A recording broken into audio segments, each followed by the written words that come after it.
Why, hello, and welcome back to another episode of Voice of the Rings. I'm your host and guide, Zollin Ironshield, and today, my friends, with the brand new update 45 that just came out, and a lot of you guys watched my review of the review notes, I'm going to give you my first thoughts and impressions. I'm going to go through, I will throw a few timestamps in, but again, timestamps take a long time, but I'll throw some in there for you to see where I'm at. I'm going to check out the Hunter and the Burglar in this video. I'm not doing guides on them in this video, okay? They just got reworked quite dramatically, as you might have seen and heard about. I want to see the good, the bad, and the ugly. Let's see how they feel and look, and I'm going to play them a little bit and shoot at the dummy, and we're going to look through the different skills, read through the tree a little bit, things like that. This is going to be a more general, my first takes on the updates of these classes. We'll also take maybe a little, at the end, take a little look at the Gaurdian, but they didn't really do much for the Gaurdian. It's like a couple basic updates. The reworks are the Hunter and the Burglar. I will not be covering any of the other stuff that has been put in Update 45, which is a lot. But again, if this sounds fun to you, and also, by the way, in the future, I will be having guide videos on the different trait trees for Hunters and Burglars. So also, if that sounds good to you, and maybe this is your video, this particular one, you can throw a like on there and maybe a subscribe, and I'll be back for that in a few weeks. But I want to make sure that I have set when I'm making a full guide video. Today is my first take, my response here to the update. Look at them, see how it feels, things like that. So it's going to be a fun video. Just kind of chill, relax as I talk things out and look through the new updates on the Hunter and the Burglar. We're going to start with the Hunter. And again, I'll have a link down. I'll do a little timestamp there. You can jump to the Burglar if you care about that one more. But again, thanks for being here. Appreciate it. And let's get right into it, my friends. By the time you see this video, the update will have been out less than 24 hours when you see this video. So again, I haven't done anything. I haven't even looked at the messages on the screen. I've just got my tank here as a backup, and I will be getting on to my Burglar on this account. I do have a level 150 Burglar and a 150 Hunter. I do not main them, meaning I do not play them constantly. So again, I'd love to hear your opinions. If you are a Hunter main or Burglar over the next few days looking into it, I have had some different takes, and it's change is hard, okay? So like some things are gonna people are not gonna like. People have already voiced that to me. My opinion, no pun intended, Voice of the Rings. But I get it, okay? I get it. There's a couple things right off the bat that some people have said about the Hunter, like they really like the triple trap thing they got rid of in the yellow line, even though the yellow line is now like a actual CC debuff and support line, where it wasn't before. It was more about the traps and just using traps and damage for things like that. So we'll see. So I think really what the Hunter has been brought into is being a more competitive endgame character. That's my anticipation. Okay, I haven't actually looked at the skills yet, so I might have a different opinion at the end of this video. So let's go ahead and look through it and see. One thing the Hunter was lacking was the damage. It being really what the Hunter is a damage class.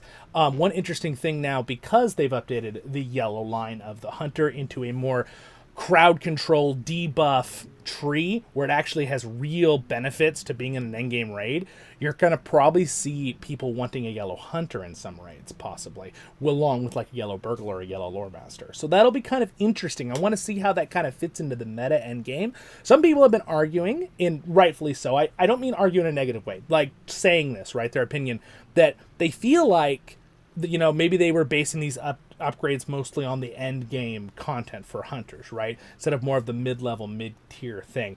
I personally think they're trying to make a balance between the two, because a lot of times Hunters, there were a select few that were super, super good players and knew their class perfectly with DPS or whatever, and they were great DPS and Redline for endgame content. So let's not just like throw Hunters under the bus, okay? There's like almost a joke about that, and I kind of never liked that joke that Hunters are just all bad. No, of course not. That's stupid. But again, there is a little bit, because it's an easier class, you pick it, you shoot arrows and kill things and do lots of damage. You know, a lot of people pick that class. So you had a bigger pool to choose from, meaning you were going to get a lot more casual random players, which, by the way, LOTRO's, you can watch my channel. I like casual fun play. This game is awesome for that. But I think they were trying to balance the Hunter where it could be a casual pick for a new player and a mid-level player, and also be competitive endgame. And again, the Hunter never got any love. They never really gave Hunters updates, where a lot of the other classes have had reworks. That's the same thing with the Burglar. I'm curious to look at the Burglar myself and kind of look through some of their skills and abilities when we get to that part of the video, because for me, I'm giving you kind of my thoughts here ahead of time. But for me, you know, the Burglar was in a really good spot with their yellow line before. So I'm hoping what they do is they've made the blue line a lot better as an individual special thing, the Gambler line. And I know that they've buffed the red line quite dramatically from damage numbers. Same thing for the Hunter and the Burglar. So that maybe you can have a DPS Hunter or Burglar over another class that you might want to take into a raid, right? Now, of course, you could. I'm not saying you couldn't have done that, but a lot of times, very, very endgame stuff, when you really want to get that really the best gear in the game, you really need to pick like the perfect comp. So making it where these classes have either higher DPS or have a different utility ability might make it where they're more like desirable to pick, right, into groups. Now, for me in Voice of the Rings, we try to bring everyone we possibly can into certain things. Sometimes you still have to pick, right? You have to pick, oh, we can't have 5 Guardians going damage, right? Like, that works for solo content and lower level things, but in endgame, you know, you have to pick the right combos because every class usually brings something to the table, which I think now with the Hunters, they have 2 options to bring to the table, and the Burglars have 2 options to bring to the table. Because pretty much most people just wanted a Burglar for yellow line. If you're a red line Burglar, people didn't really care to bring you into a group. They would. The LOTRO community is great and really nice, but I'm just saying, I'm being the, you know, glass half empty right now. I'm usually the glass half full kind of guy. So I'm explaining this from the logic of some of these updates and things like that. But let's get into it. So let's go ahead and just see the message here. Obviously, it's changed our respec, and class trait, it's warning me that it's been changed. So let's go ahead and just kind of look at this. Unfortunately, I can't blow this up, so I will read it out loud so you guys can kind of know it. Let's see if they've really updated the explanations here at all. So let's get straight into it. Let's start with this, with the trait tree panel. Redline has always been the pew-pew explosion damage, okay? It's been really, really heavy based on consistent heavy damage. That's kind of the goal of Redline. It's usually pretty consistent across most classes that red is high damage, DPS, damage per second, okay, for our newer players. Yellow line before was set more of like traps and like getaways and things like that before. Now the yellow line has been updated at this new expansion to be very, very competitive on a debuffing your enemies and also buffing some of your allies and crowd control, which crowd control is basically like something that holds down an enemy, whether it be an ad and another bunch of the NPC monsters or whatever, right? I'm using some basic terms in case we have newer players watching. So that's what Yellow Line now is. It is basically designed to be a crowd control debuff and maybe a couple buffs on your team, okay? Blue Line, here's my theory. If you've watched my video that I released, by the way, about 1,000 of you watched it in less than 24 hours, so thank you for that support. On the news one, you can go, I'll link it down in the description if you want to see that. It's me going through the breakdown of their write-up on the news thing. I really think what they're trying to go for with the Huntsman is kind of like a PvP style setup. So not PvE raiding, but more a PvP style where you can use this more in the Entomors because they're really updating the PvP zone there. And the bottom line is a lot of people like to use the BowMaster in the Entomors. I know some of you are going to immediately say, well, Zollin, they took away 5 range from the red line. Did they need to do that? Yeah, I don't really like that. I think that was not a good update. Maybe they'll change it, you know? People act like it's like in stone, right? Like not fluid. Like the devs are going to listen to things, and if they see something's unbalanced, they're probably just going to change it, add back that one thing, or change it. Like I would recommend to the devs that they give Yellow Line back the 3-trap combo, because some people really, really like that. Or even better, throw that 3-trap combo into a different line, like the blue line or the red line for damage, if it's a big damage ability, because it kind of was before. But it's called Trapper of Foe, so it'd be weird not having the traps in there, in that line. So, you know, maybe make it a pretty good chunk damage, some kind of CC it can do, right? There might be some stuff. We're going to look through it right now, so let's not jump the gun, okay? I do get a little bit of a sense that some people are jumping the gun, because, like, within 30 minutes of the update being out, people were saying how things were horrible, and I'm like, you guys couldn't have possibly looked through things yet, but, you know, maybe they just read the notes and made assumptions, right? That's okay. You can make assumptions. But again, I'm going to go through here and look at them with you. So let's get into it. We're going to start with the BowMaster, because I still think that's probably going to be one of the thing people are really excited about. So let's just read through them real quick, though. The BowMaster, a long-ranged hunter dealing great damage. Yes. Okay, the BowMasters are stationary, high-impact hunters who make every arrow count, using a rhythm of generating the consuming focus to maximize damage. All right, you get long shot here, and your range skill max range. Range skill max range. It's up 10 meters. Why do people say it was down 5? Okay, we'll look into this in a minute.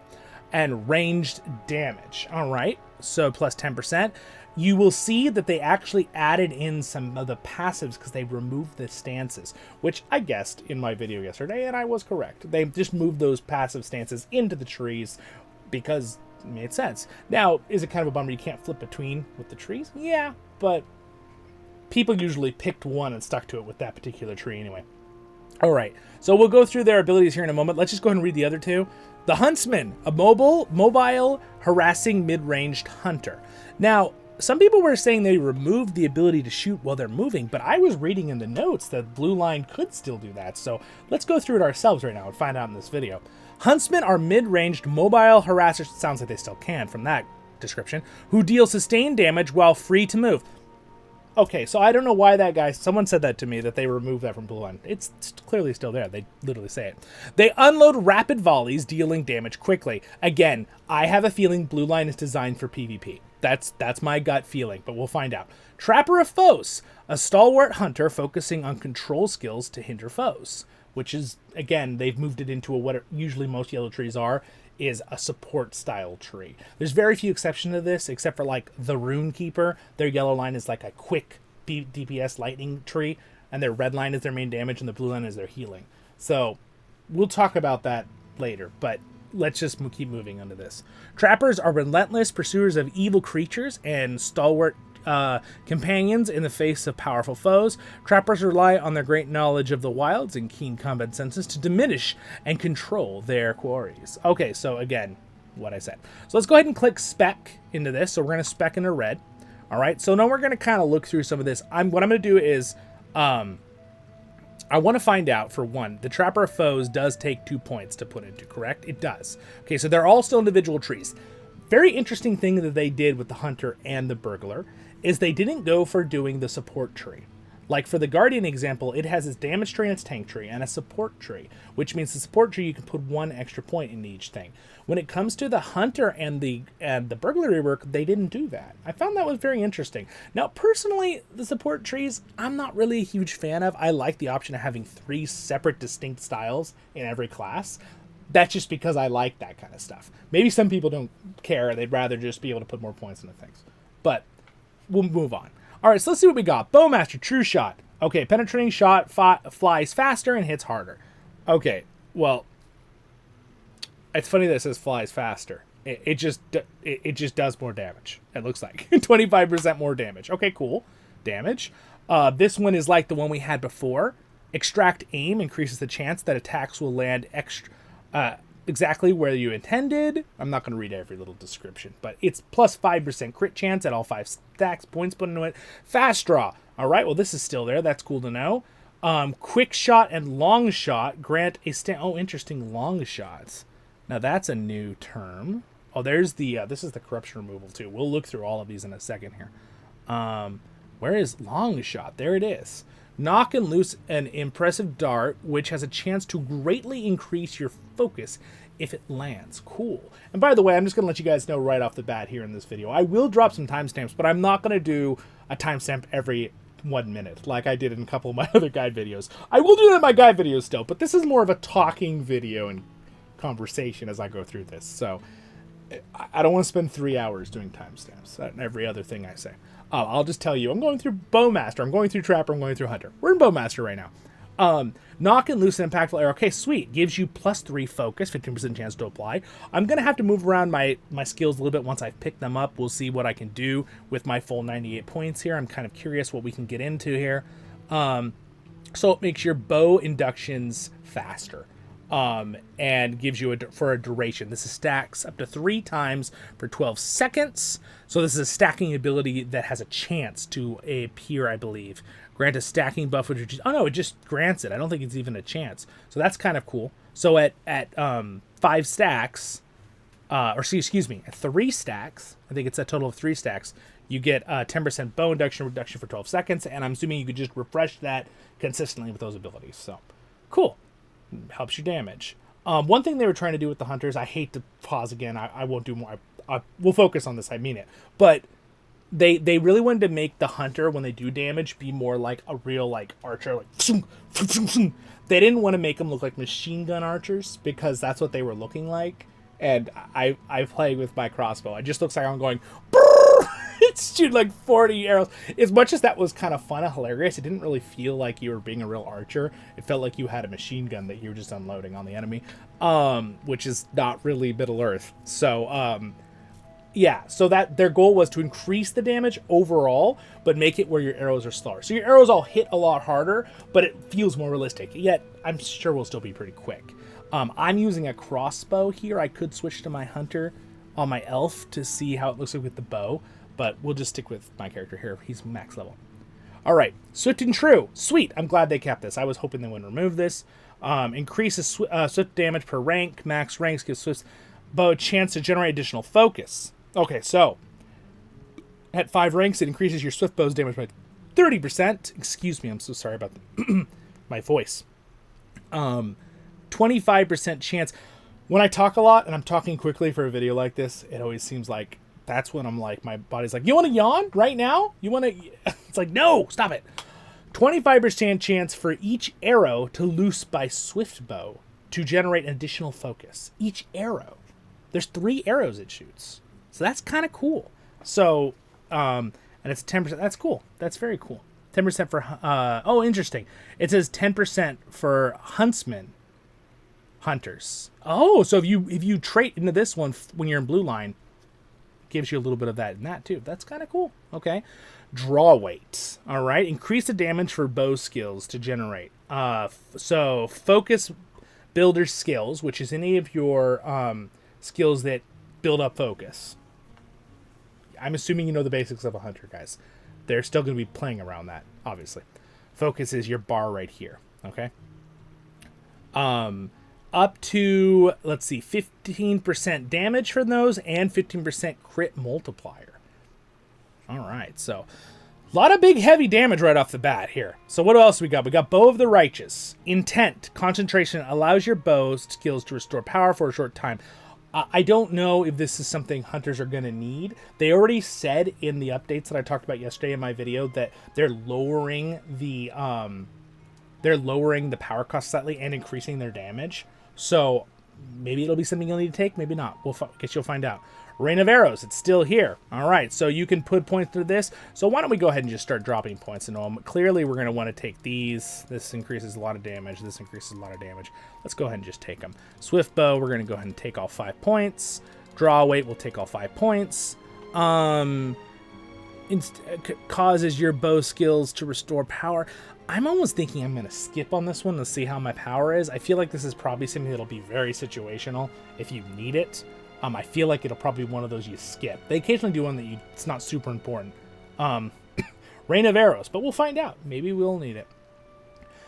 Hits a max of 5 targets. Now, I'm curious. One thing that's very important to keep in mind, you guys, is legendary tracers masteries have been changed as well.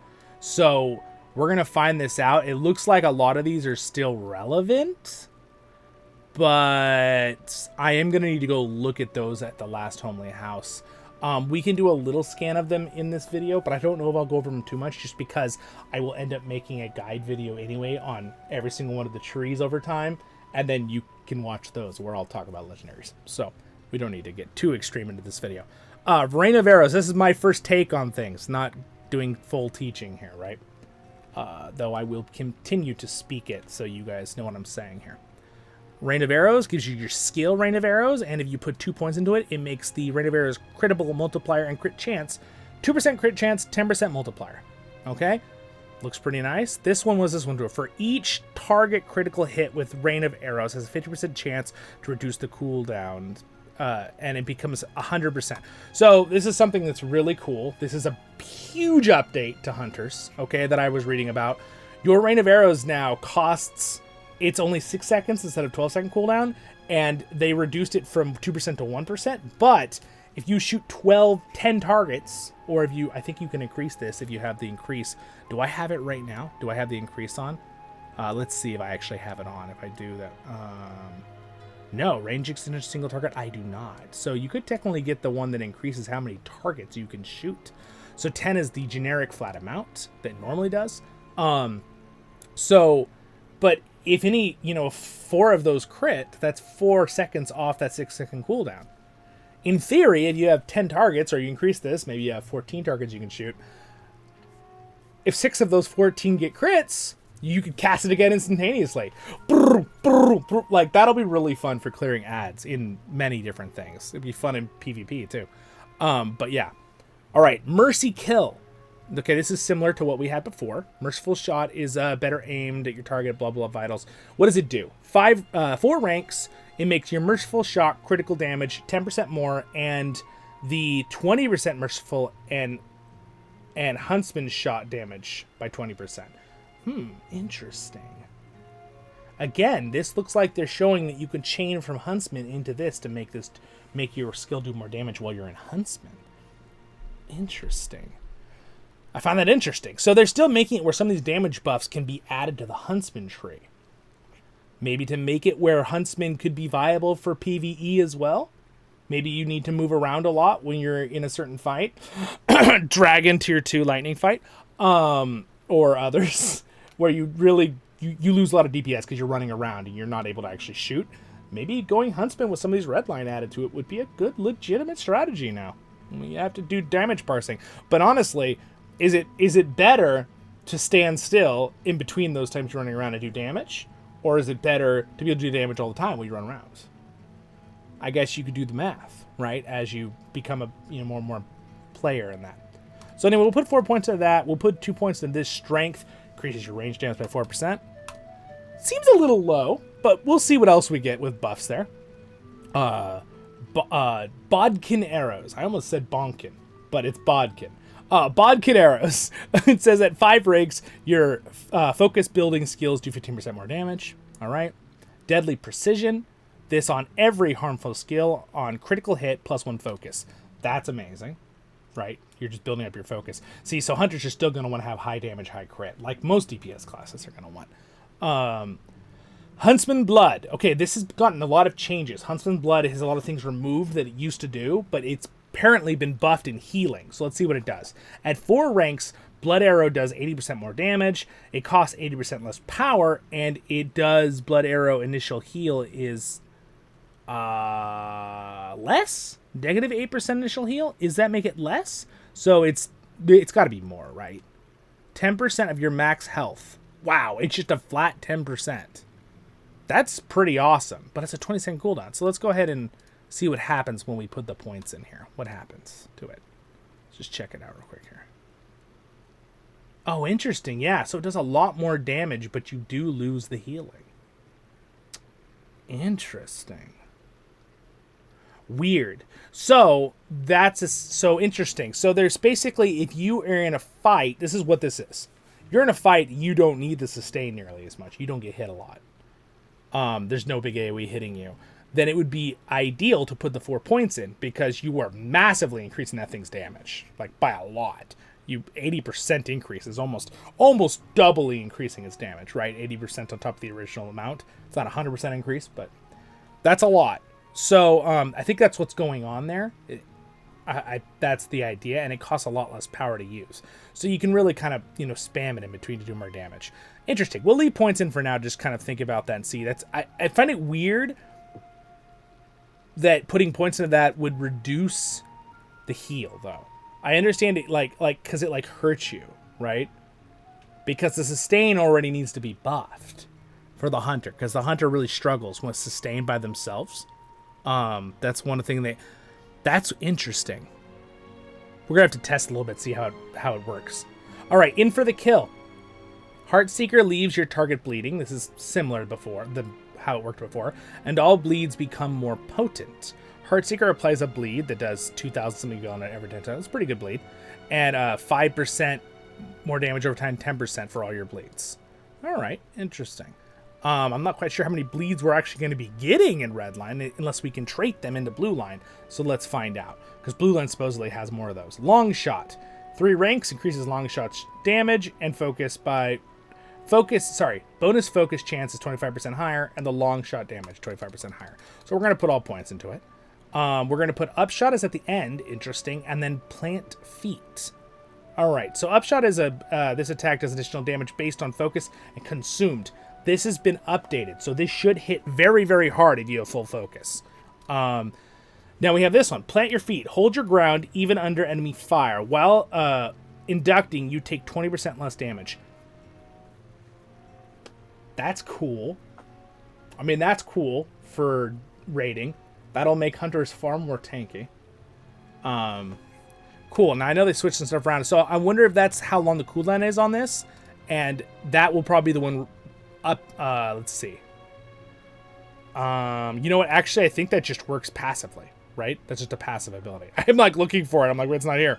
I think it's just when you're doing inductions. So that's kind of cool. So I'm assuming then that... I'm assuming as a keystone, I'm thinking about minstrels right now and their call to greatness that resets your keystone ability. I guess it resets upshot, which 20-second cooldown is not super long, but it is a little longer than most damage skills. So like it would be good. If you know your team's about to use call to greatness, you'd want to make sure you use upshot once and then they reset it and you can use it again immediately. So yeah, I get it. All right, so there we go. So there's all the points we can put into Redline. Interestingly enough, we have 51 points available still.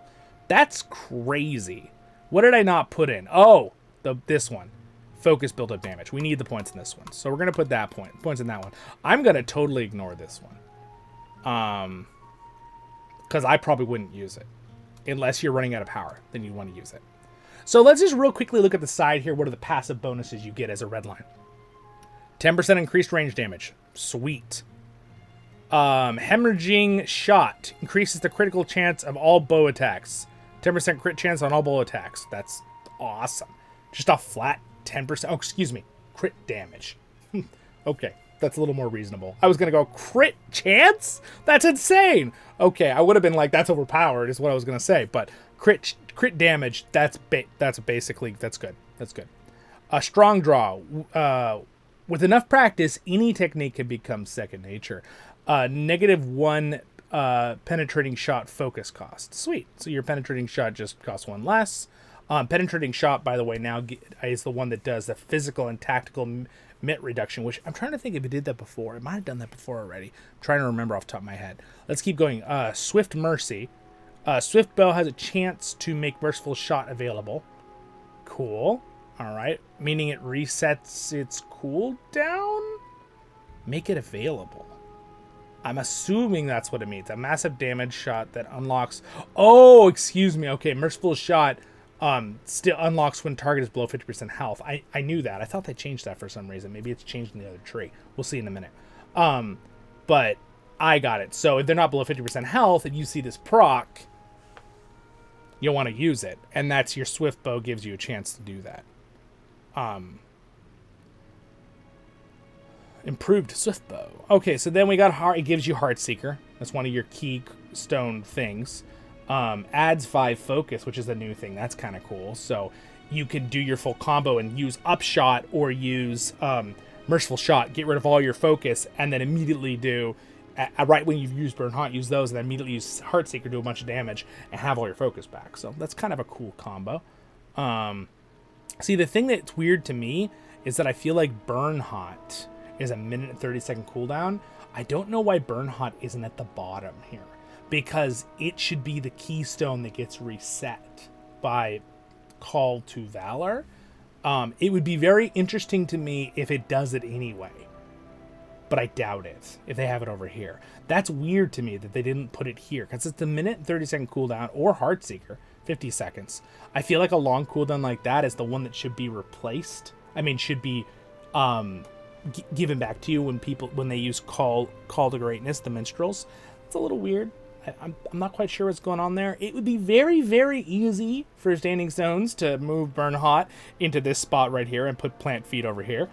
That would be a very easy little switch there that I would probably recommend if that doesn't work with Call to Greatness already.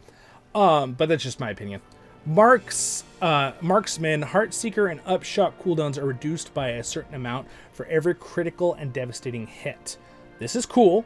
On every harmful skill, on every critical hit, -1 second Upshot and Heartseeker cooldown. On devastation, -1 Upshot and Heartseeker cooldown. Oh, This is why they didn't put it into the keystone spot, because it would be okay.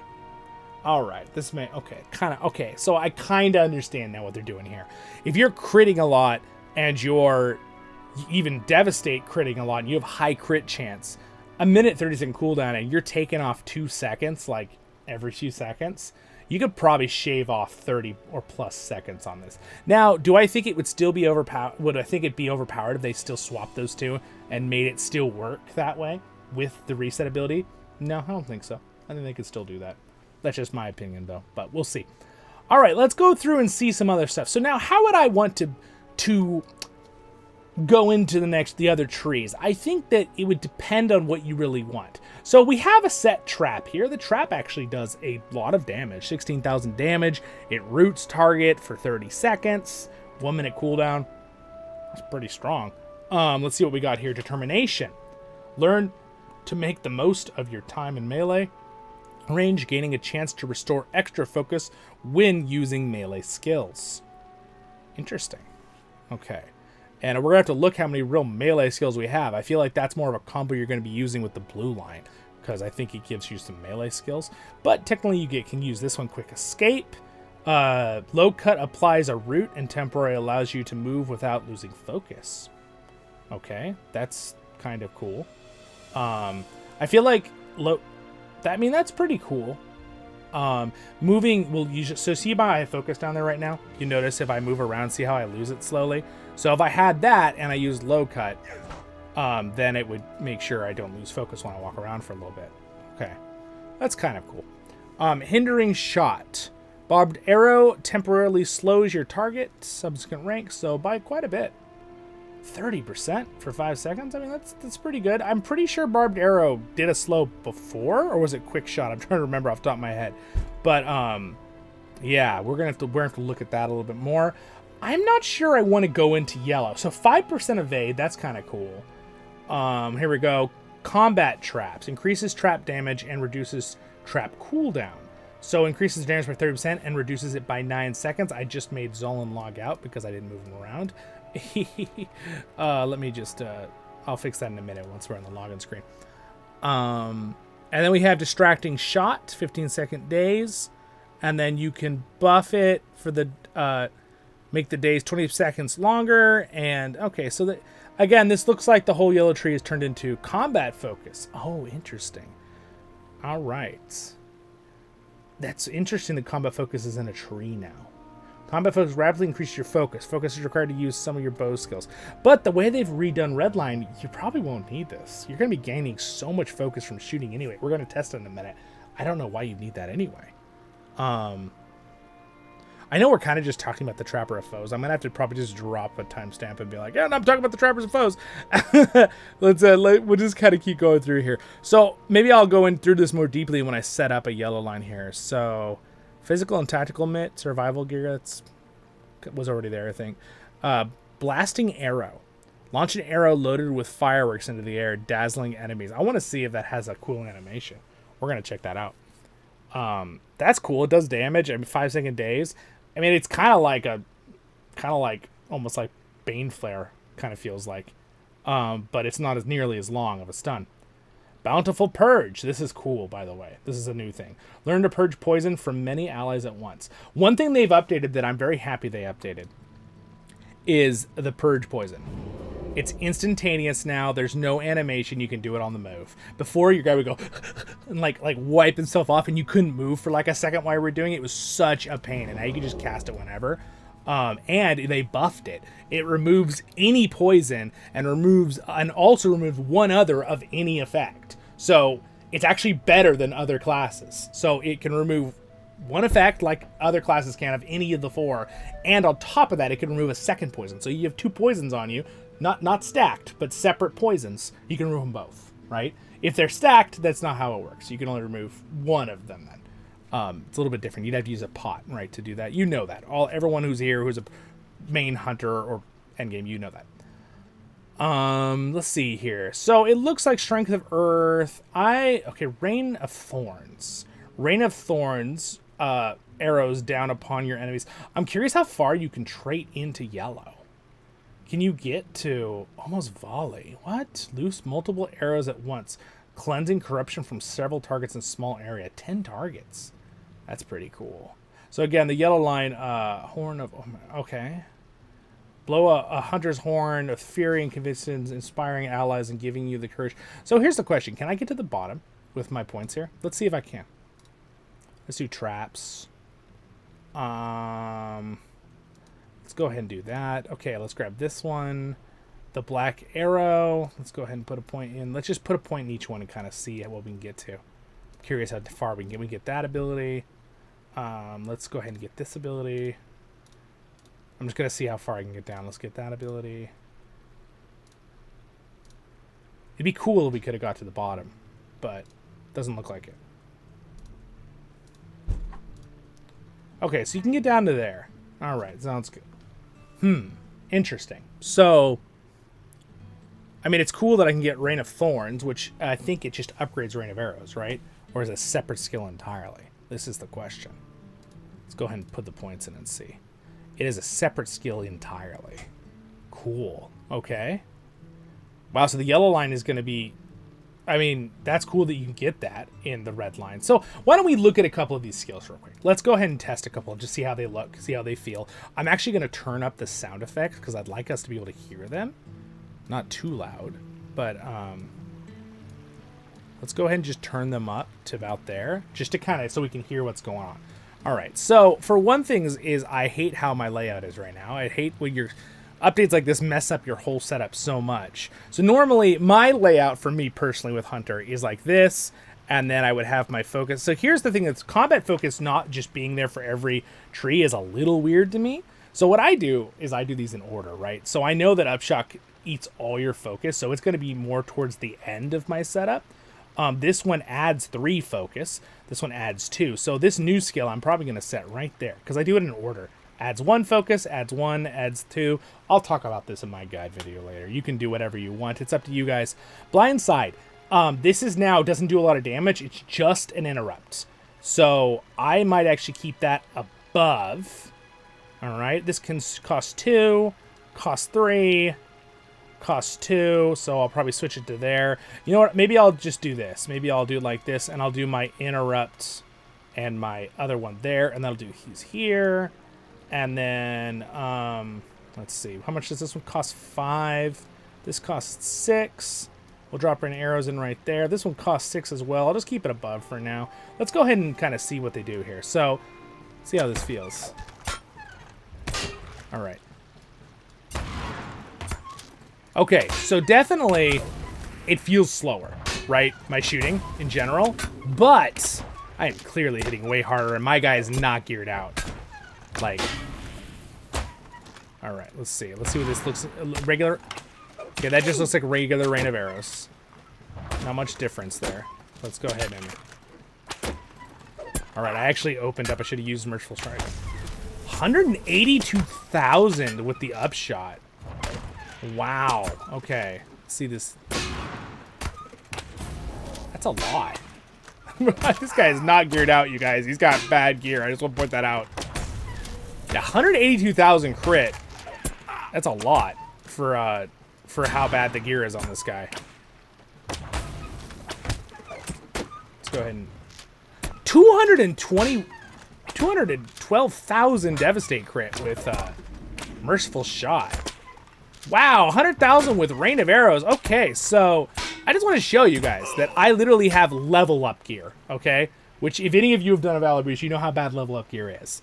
I do have the delving stuff with very bad tactical and a couple crit essences, but my crit chance right now is 18.8% and my physical mastery rating is 155%. So I just want to show you how bad it is, okay? That's bad. My physical mastery rating should be 200,000 at least if I was doing like higher than tier 2 stuff. So I'm working on this character, obviously. But that's some serious crit. So let's go ahead and use Bernhot straight into a Heartseeker, see if we can get it to crit. Almost 300,000 damage. That's a lot of damages. I didn't even use my penetrating shot to reduce its armor.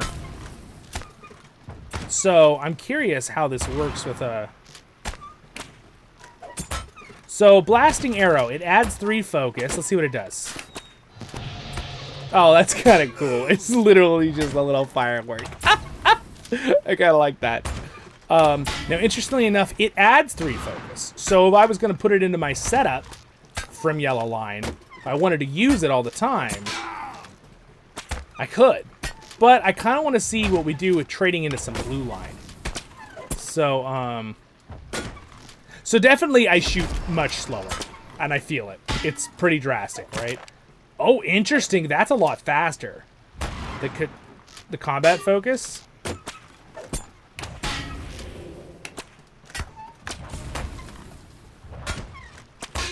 Okay, so armor. Let's see what this ability looks like. Just a generic arrow shot. All right, there's nothing really special about it. It just removes the corruption. All right.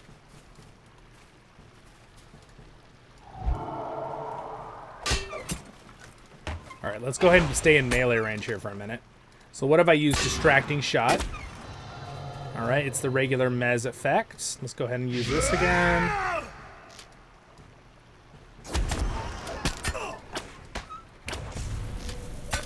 I mean, I'm getting some really big crits.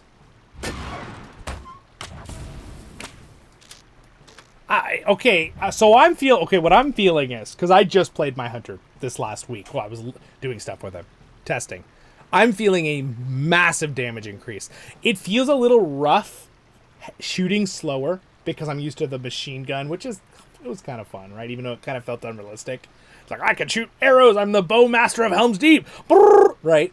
But I am hitting harder. And now what I want to do is I'm going to bring up combat analysis, not in this video, but I'm going to check things and see how hard I hit. What I really want to do is I'm going to be talking to some of my kinship members who main these characters, and I want to see what they think with different things. So interesting with that. It just instantly gives back your focus there. So realistically, by the way, Upshot does eat your focus, so then I could use Heart Seeker to get it all back. Could go 200,000. I mean, that's pretty good. It's not, you don't even have. These numbers are like, they really have buffed the damage numbers on the skills themselves.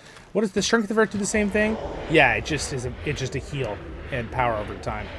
On any negative and you take 50% reduced damage during the. Well, that's pretty good. That would definitely help you survive. Now wait a second. On any damage negates 50%. That is going to be legit for like fights where you take a big burst of explosion damage, like Tier 2 Dragon or any instance where you just can't avoid it. You're going to get hit. You know when you're going to get hit. That ability is going to be really nice. It's like, oh, I'm about to get hit by lightning bolt. Let me just channel this ability. Boom, take 50% less damage, and then you're healing back up what you did take. That's nice. Not going to be good for, you can't stand still with it, but 225,000 with this gear I have? Gosh, that feels like good damage. I'm just curious with the damage or speed reduction, if it's gonna if that'll matter, you know? According to them, with their parsing and testing, the devs, that it does, you should have more damage overall, even though you shoot slower. It seems like that is the case, because I'm really surprised at how hard I'm actually hitting. I really want to see what my kinship members who made their characters have really good gear can do with damage. So we're gonna find that out later, but I mean, I definitely feel more like, now granted I am using a crossbow too, but I feel more like an actual like medieval archer or crossbowman than I did before. Before I felt like I was using a machine gun. So it also feels honestly a little more natural, the shooting like this too. It feels like more back like level 50 and 60 when I first played Hunter, back when the game was that level, because that speed only really happened later on when you could reduce stuff. And obviously if you have legendaries to reduce your attack duration and stuff like that, it's going to help as well. So what is the cry of the Hunter? All right, so that's going to go ahead and give us our let's see if I can get Merciful Shot to trigger here. Nope, not quite. 225,000. That's without Heartseeker. I mean, sorry, without Burn Hot on. Wow. Yeah, that's... So Blood Arrow hits really hard when you have the damage, so that's why you don't want the heals. Man, I'm getting I am not. I can't stress to you guys enough how my build is crap on this character, and I don't usually use words like that. So excuse my language, even though it's not that bad of a word. But you know, I'm real PG here. But it's still like I don't have a good build, and I'm hitting crits between 80, 90, 120, 215,000 damage crits with my physical mastery rating being 155, where I could have this at 205. That means I could be doing 50% more damage, and with raid buffs and other people buffing me, it'd be even higher. Not to mention, if your crit's higher, it actually increases your crit devastate damage and crit damage slightly. Wow. Okay. So, I love the Purge Poison can do it immediately now. Oh! And excuse me, I forgot about this. I believe it works on your entire fellowship. Purge Poison from all allies in your fellowship. Is that because I'm traded into the yellow line, though? Yes, I am. The Bountiful Purge. That's why. It works in the whole fellowship then. So I can instantly do that effect to everybody. That's pretty cool. All right, that is pretty cool. So what do we got here? Beneath Notice has been updated. So Beneath Notice, now you can use it every 1 minute. Reduces your threat, perceived threat by 45% instead of 60, but it's not a 2 or 3 minute cooldown what it was before. And it also gives you back power, which again, since it gives you back power, I don't see why you'd ever take this ability. Both the right. I don't think this is worth it at all. But maybe there's a time you do run out of power, you have to use it. So now what we're gonna do, all right, now what we're gonna do is, now that we've kind of looked at that with the setup, I want to do jump to this one. Yeah, we're gonna use the other one here, and we're gonna look at the blue Huntsman. So Huntsman's second here. This video will probably turn into pretty long, but again, it's just my first looks at things. So hopefully you guys are enjoying it. If you do, again, throw a like on there. It'd be great. Leave a comment, share, all that jazz. It helps me out tremendously. I appreciate it. You know, and by the way, when I made this video, we just got 12,000 subs, so thanks for that, guys. Appreciate the support. All right, Barbed Fury, and best part is that's free. Increases damage over time, 4% damage over time. So basically, this makes your damage over time abilities in general 25% more. Okay. You can see these are, by the way, these are our generic abilities that we normally always get, except Barrage, I believe, is from Blue Line, so it just gives me that, and so is Scourging Blow. It's weird to me that a lot of the abilities have been moved away. This is something that happened with the Lore Master update. Like, we still do have Cry of the Hunter. Some people were saying we didn't have Cry of the Hunter anymore. We do. We just don't have a super, whatever this thing is, which is kind of crazy. We'll look at that in a minute. When we get to that one. We're looking at Hunters right now. So let's go ahead and look. So again, 25% damage. This one, it does, you know what? I want this in the middle because it's bugging me. What we're going to do is the other thing is going to go over here so you guys can see it good. There we go. We'll just do something like that. There. So you can read the things that pop up is why I want it somewhere you can read it good. All right. Impact Arrows increases range damage 5%. So, I gotta say, it would probably make more sense as a DPS. Let me just throw this out there before I go into Huntsman more. In BowMaster, to go into Blue Line than to go into Yellow Line. Because clearly, this increases your overtime bleed damage. This one increases your range damage. This one gives you your press onward ability. This one gives you your split shot that hits multiple targets. And by the way, costs 3 focus. So, we'll re-look at the red line in a minute. We'll go back and respec that one just to kind of see a better setup for fun. 5% damage. Let's look for these real quick. This is your split shot ability. Increases how many targets it hits and area effect attack damage. Wait, for everything? Subsequent ranks increased number of targets. Earn skill split shot. Area effect attack damage. Well, that sounds like... Does that help more than just the... We'll have to get back to that.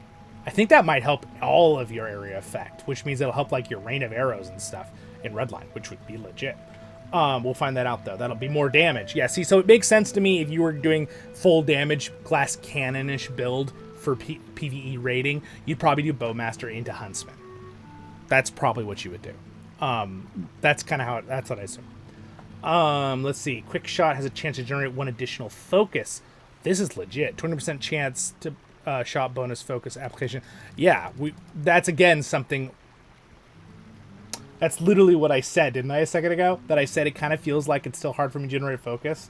If I would have put points in the blue line, I would have had quick shot to generate more focus. Yeah, it makes sense. So red line, you'd fill it out and you go into blue line. This makes total sense. Huntsman Blades. After using Huntsman Shot, you are adept at transitioning quickly to melee combat. Merciful or Hunter's Shot grants 5% melee damage. Interesting.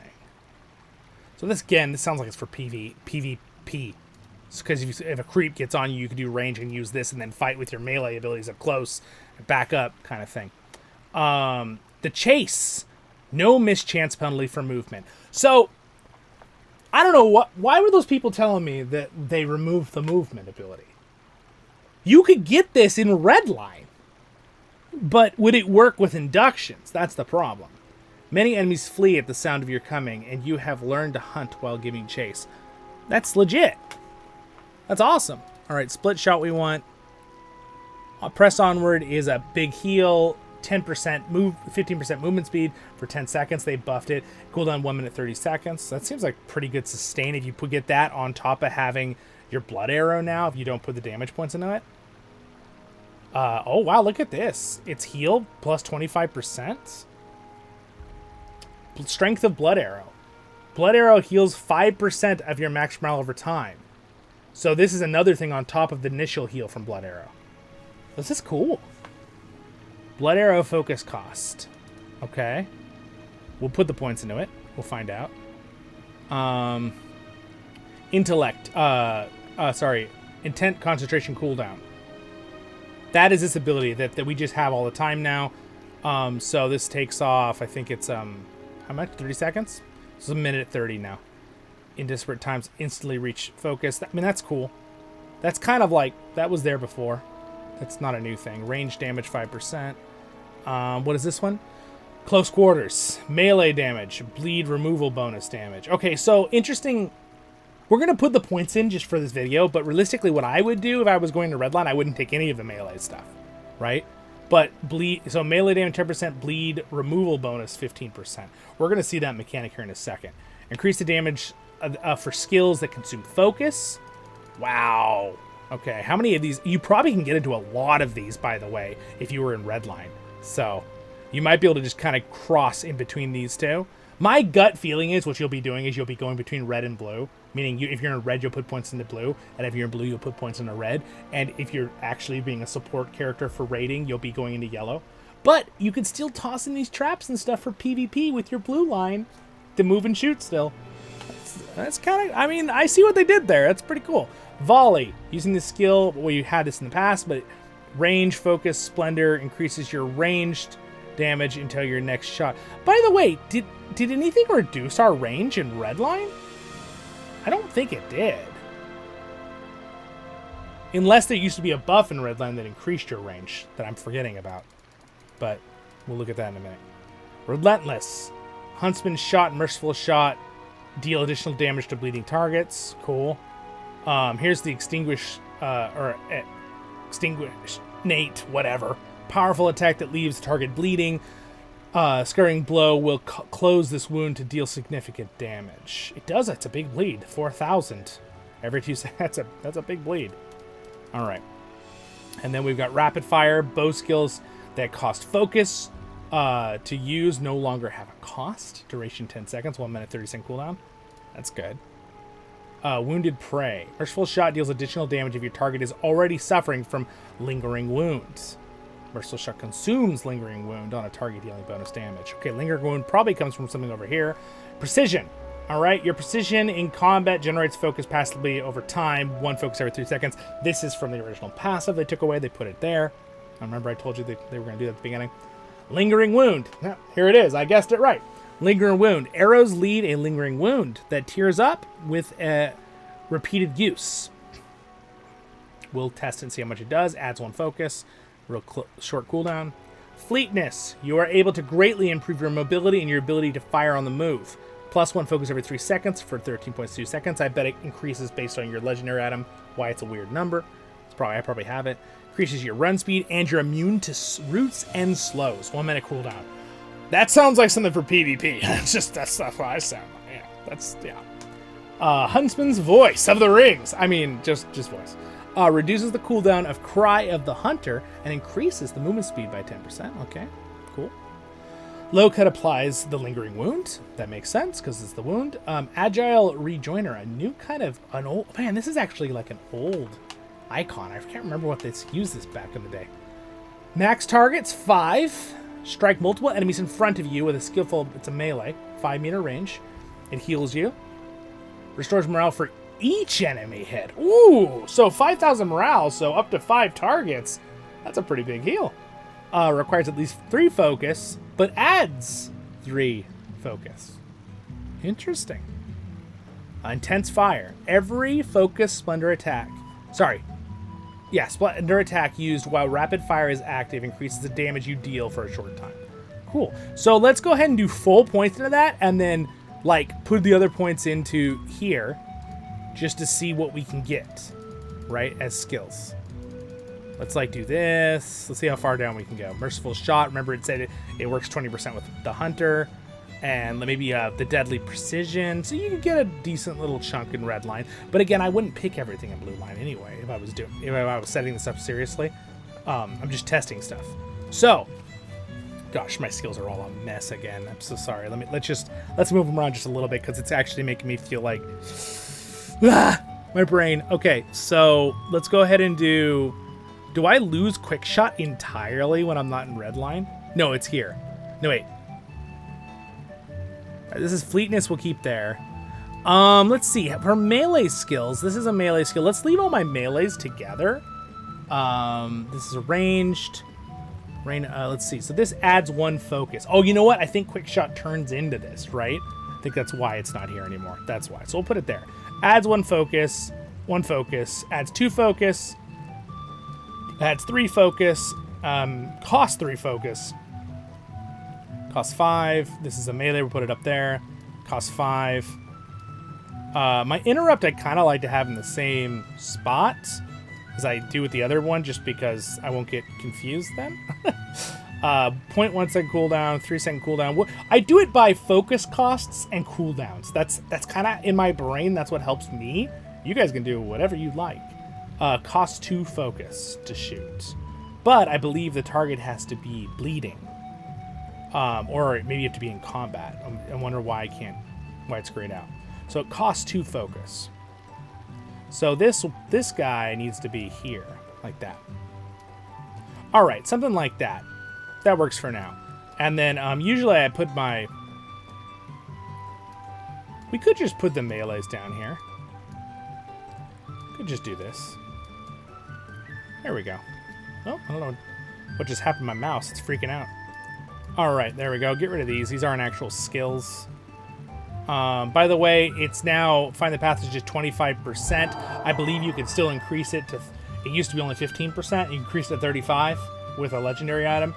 Now I think it's 25, and you can increase it to 35 still with a legendary legacy, but I believe. But it's kind of nice that they just bumped it the flat amount. Just a buff, pretty much. So this one still works, but it's only for a single target. I'm going to really have to... Now, I am noticing I have a lot less skills on my bar, which is interesting. So let's just go ahead... Oh, why is that there? We're going to do something like this. There. Also, by the way, the campfire now lasts duration 1 minute with 3-minute cooldown, but it has massive non-combat morale regen. 20,000 morale every second or whatever. So it'll be really nice for PvP and it also gives you +5 stealth detection, so wargs can't sneak up on you. That's what. Oh, let's do our daily. Ooh, 700 fragments of splendor and a scroll of finesse. My lucky day. All right. Anyway, that was a good roll. Let's go ahead and do some testing. I'm sorry. We're gonna do some physical testing here. All right. So, all right, right off the bat, decent little crit there. We put on, okay, 2. So I just keep shooting it. There we go. It keeps stacking it up, and it goes up to 3, I believe, right? 3. So now I can use this to actually remove it. All right, and it does a really bad bleed itself. And actually, the lingering bleed is still there. And Barbed Arrow is also doing some serious bleed damage. All right, so now we've got 3 bleeds going on. I can use this again. So I can kind of keep all 3 of those on all the time. That's kind of crazy. It also says 12% increased rain damage expires if out of combat. That's pretty legit. Except I don't see a buff on me saying that it does that. Oh, there it is. Wait. Why did it instantly disappearing? There it is. I'm still in combat. Is it when I use... Am I not allowed to use a certain skill I'm using? Let's just wait. Let's see. Does it stay? Okay, it's something I'm using. Is getting rid of it. All right, let's see. Let's use arrows. And then let's use this. Something was removing it. Oh, look at that. It just stacked it up again. Wait a second. Now I have 24% damage? Wait a second. Now I... Hold on. What's happening here? Those are the melees.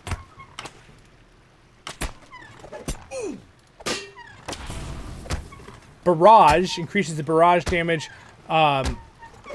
Okay. Wait a second. Quick attack that deals more damage each time it is used. Oh, you kind of expand this. That's kind of fun.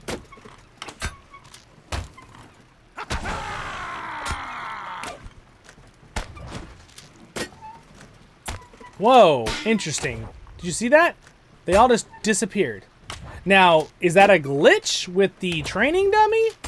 Or is that a glitch? I need to... Okay, this is my knowledge of not... We read something that I feel like told me this. So let's just look real quick. What was the one doing this? Merciful Shot consumes the current tier of Lingering Wound on a target, dealing bonus damage. Alright, well, we know... Wait.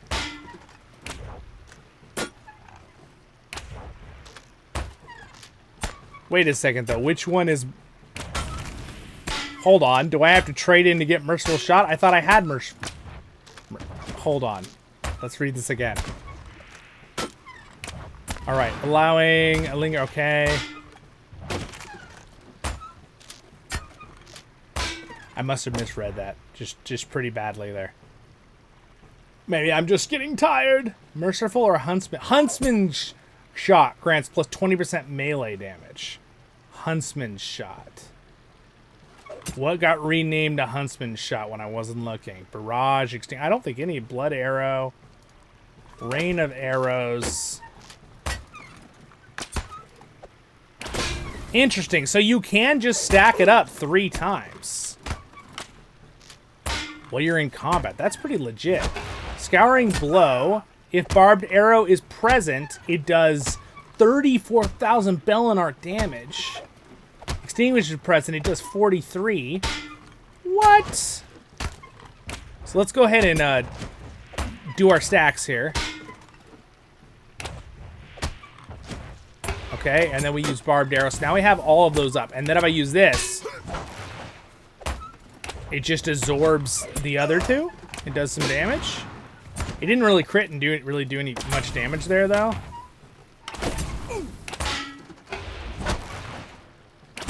So what is the thing removing my... Is it... Oh, you know what? Is it Swift Bow? Activating the skill Extinguish, 50% chance to apply. Oh, it has the... Oh, I see. So you constantly want to be using that still as your core thing because... Oh, okay. All right. Yeah, interesting. Okay. I'm trying to figure out why the abilities are... Okay, so I have all 3. So that's 36% increased damage, right? While I'm using this stuff. Which, the fact is, if I had more in Redline... Oh, look, it went away. That's... You know what? It might have to do with the training dummy is what's glitching it out. I should probably be doing this in like an instance later. I'm going to have to test this. I will be making a video on Blue Line in the future, just so everyone knows, okay? So again, when I played my Hunter a lot, I usually played Redline most of the time. Blue Line was very fun. I enjoyed it, and being able to move around. But also, can we move around when we shoot? I didn't even tap. Yeah, you can. Look. Look, I'm not even missing. This is cool. Wait a second, this is so cool. There's like not even inductions.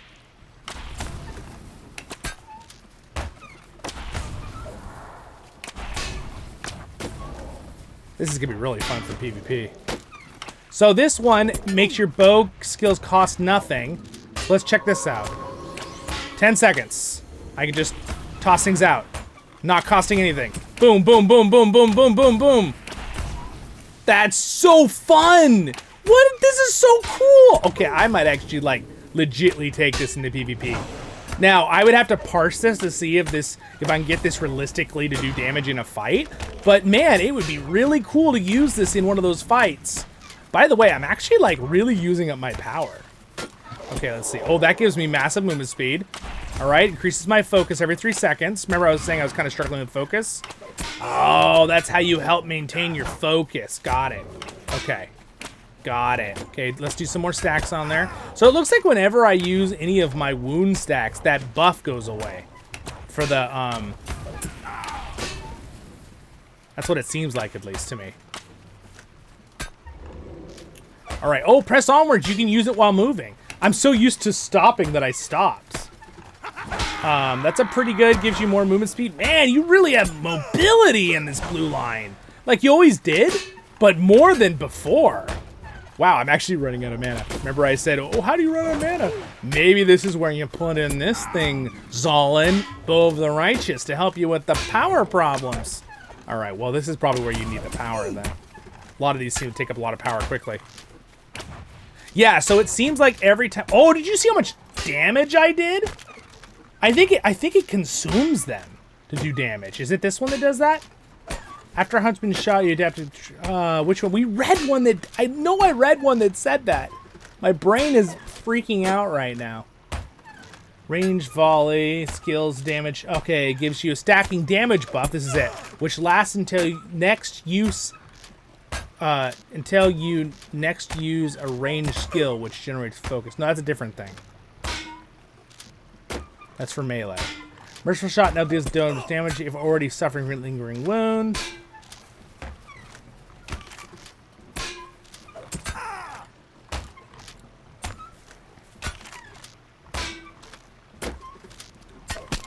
Every focus splendor attack used while rapid is active increases damage you deal for a short time. It's got to be that one, right? No, it's not that one. This was the one that does it. Increases barrage cost. Quick attack that deals more damage. Do they all have a chance at that? No. Oh, a couple of them have a chance at that. Oh, actually, all of your focus ones have a chance at that. So it's got to be... Deal bonuses when critical hits. Which one is it? Who is giving me this power? All right. Well, I'm going to look into this and I'll work on this. Is this one? Huntsman often find them spells.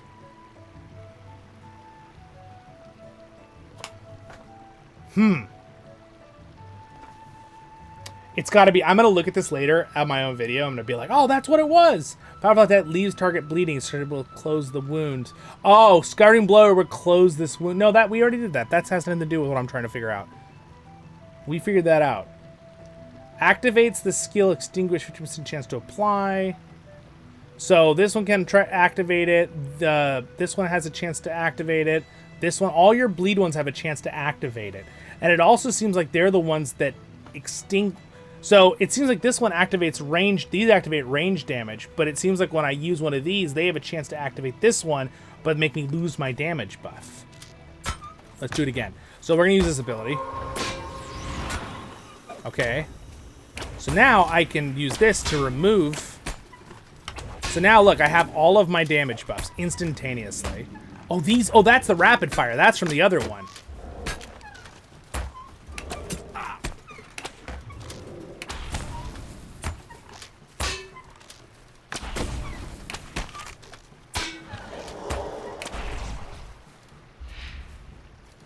Oh, it went away, darn it. It's a little frustrating. What do you mean you cannot do that in combat? You're the one that removed my combat game. Also, we do have Barb's Arrow, which also has a chance to activate the Extinguish and does the Fear, which will be really, really good for when you're playing in PvP. But also just to have something even when you're soloing on the map. So I feel like Blue Line will be really fun for solo leveling for new players. It'd be really fun to run around and just shoot stuff. You know, you don't have to stop for every fight and prep yourself for every single fight with stuff. You just run up, you start shooting them, and they die as you run by, and you're like, haha, and I'm going to the next guy. Dad, take this. Aha, fire, fire. It looks really cool. Like, it's fun to watch the animations while you shoot. So it definitely looks like to me that these skills that have a chance to increase your damage until out of combat all work until you use any of the skills that have a chance to do this one. Let's see, does this one remove it? Doesn't. Okay, that one doesn't. All right, that one doesn't. That still adds a lot of food. Okay. No, see, none of these are removing these buffs. None of them. But the moment I use this one, Barb's Arrow, or these other three, it removes the buffs. Okay. All right. Well, good to know. So you can build up your stuff with these three. So I guess I'd put Barb's Arrow somewhere over here, just so I have it as the option, maybe like there. You know, something like this. And then, I don't know, I'll figure out how to... I don't like how I have these, but... So again, these all have a chance to open this ability, and I'm stacking the bleed. So I just kind of start with this. Yeah, see, they immediately removes it. But does it consume it for...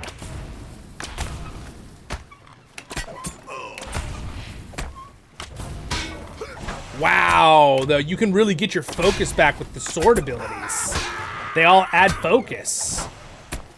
Oh, wait, this is going to be so fun for PvP. Or soloing or anything. So all your...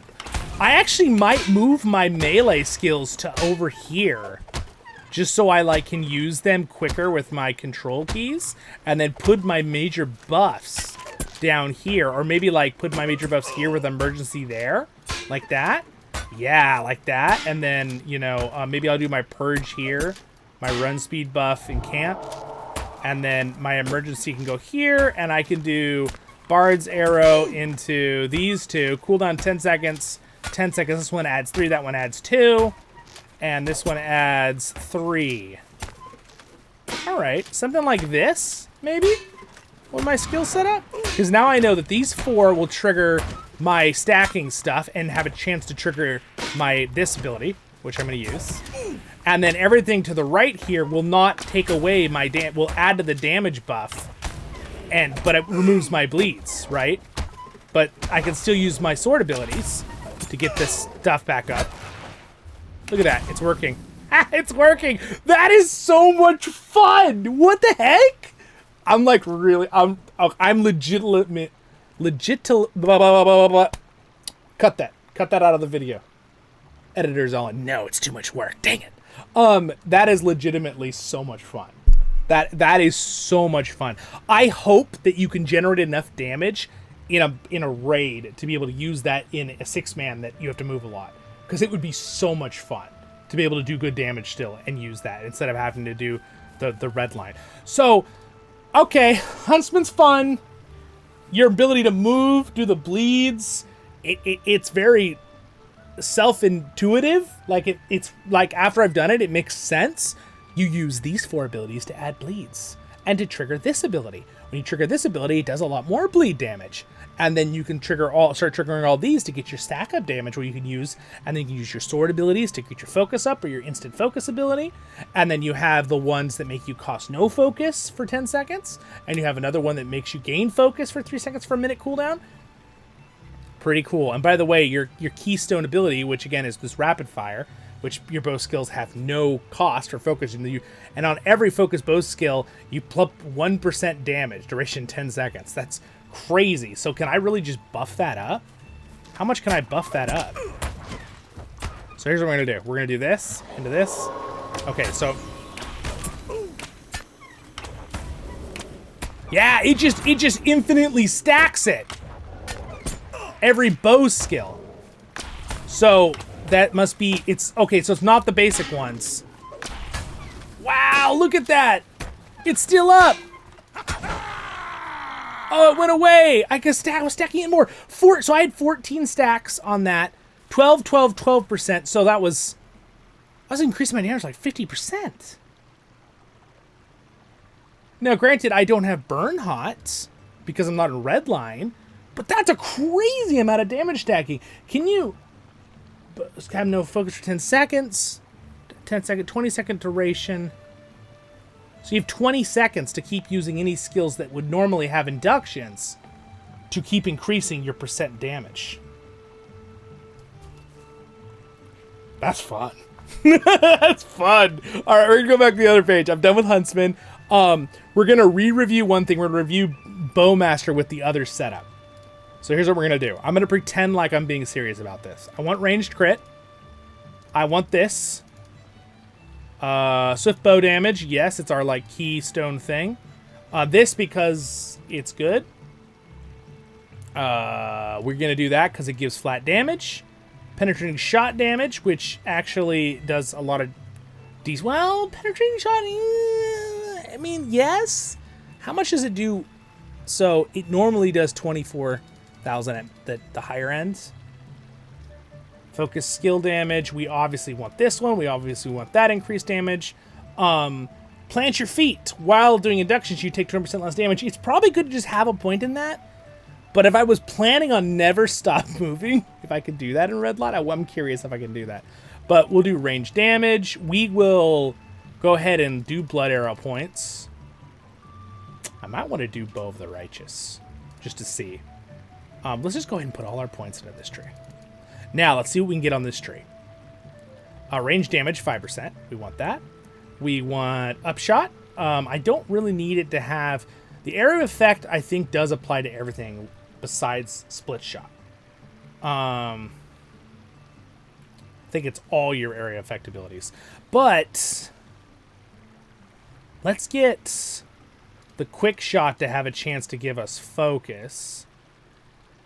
Is meant not all of them, just to get to here. No mischance penalty for moving. Let's use that. The chase. Improved. I'm curious if I can do this on the go. What else can I try to get for a round of points? Merciful or Huntsman shot grants 5% melee damage for 10 seconds. What happens if you put more points into it? It just says 5% over and over.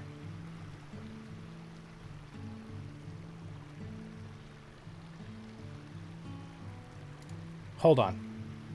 I have this theory just now that I want to see something. Is one of these increasing that with the new updated...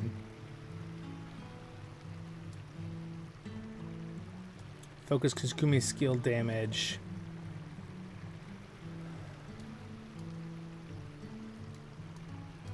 Merciful shot, criticals. I don't think so. Let's go ahead and put points in that, though. Let's not worry about press. Well, let's say we tossed 1 point into press onward because it's help us sustain. I'm not going to put the points that make it stronger, though. Blood Hero increases a heal over time. That's if I was worried about keeping myself alive. Let's see how far. Focus consuming skills damage. Melee removes bleed bonus. Let's not ignore that one. Let's see if we can go down to... Okay. So we got down to volley. Volley potential. So I can put points into volley. So I'm not going to be able to go past volley. You're not going to be able to get to relentless with bleeds, the extinguish, and these other ones, obviously. By the way, your keystone would be rapid fire, so that's one that's going to get restored by Call to Greatness, which would be great if you're blue line, putting points in a red line. But let's go ahead and go with this. Red build, put it into blue, instead of the other way around. I do like that there's less skills, even though it's also a pain when you have all your stuff organized and then it's all over the place. I might move some of these around again. So now we have split shot, which costs 3 focus. So I think what we're going to end up doing here is I'm actually going to do my interrupt up here. And we're going to do it like this. Cost 2 focus, interrupts. Cost 3, cost 2. Cost 3, cost 3. Okay, I'm going to do it like that. And then we will have... We'll get... Oh, I do have focus without... Whoopsie, I do have focus. Should I have had focus in blue line? I might have needed to go... Might have needed... I'm getting tired. Excuse me. I probably should have gone into my skills and checked to see if I should have had it when I was in blue. Again, not a guide video right now. We're just having fun looking, so... I will do that later when we make a guide video on the setup here. Okay, so let's go ahead and test this real quick. Alright, so, can I shoot on the go? Not that one. No. Okay, it seems like I can do quick shot. No inductions? I can do... Okay, I can do those abilities. Okay. Alright, so anything that doesn't have an induction, I can shoot on the go. And I cannot have the miss... And it gives me the blue power of the non-miss. Because of the, having this.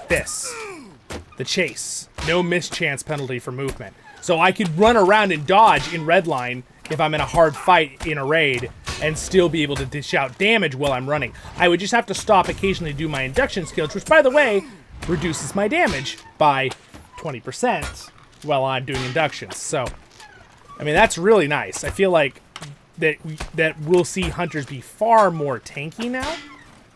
And then, of course, I can always use this one to get a heal real quick and get a little movement speed. Low cut. That still adds 3 focus. I'm curious, does it add focus if you don't hit anything? Because if it does, that'd be actually kind of cool. Might be a waste to use, but we could find out. Let's find out. I think I hit it. Gosh, the range 5 meters, so I'm not entirely sure. All right, so let's go ahead and do this. Let's do split shot into Heartseeker.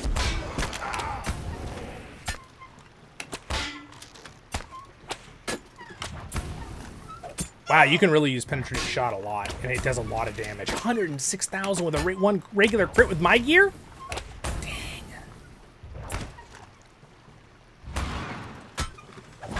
It looks like it gives you stuff just to cast. I'm going to test it one more time just to make sure here. Again, no miss penalty, so Redline can use the blue powers now, and blue powers still has the blue powers.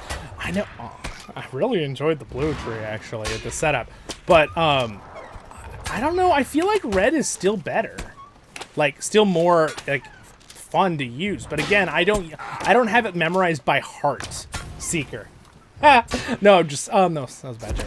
But I don't have it memorized quite as much as people who play it constantly. But I have played, I mean, I have hundreds of hours on this guy's stuff already, but I don't know about hundreds, but I've got many hours played on my hunters still. I have another alt hunter that I played a lot too in the past. Okay, so let's see.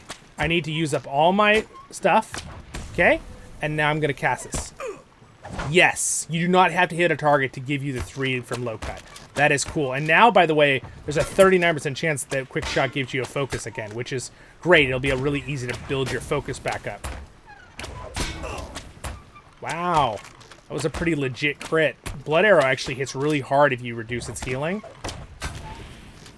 It also says I get 6%. Oh, there it is again.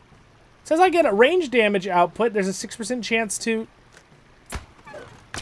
What is giving me that? There it is again. The buffs. And as long as I don't use... Is it inductions? Are inductions the thing that get rid of it? Any induction ability? Or is it abilities that add focus that get rid of it? Oh, you know what? I think it's abilities that add focus. They're the little stinkers that are getting rid of it. Okay, that would make sense, right? Because you still have to rebuild those stacks up every time. Look at that. You can get it here too.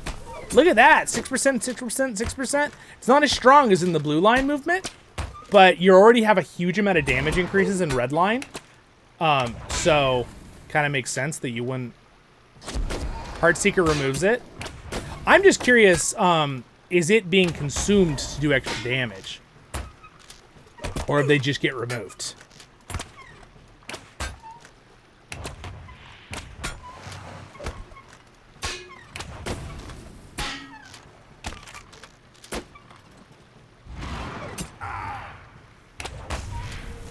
This is cool. I don't know. I think Redline, it feels... You definitely attack slower. But the fact that I can still shoot on the run with that one trait from Blue Line makes it really... will make it really, really fun for...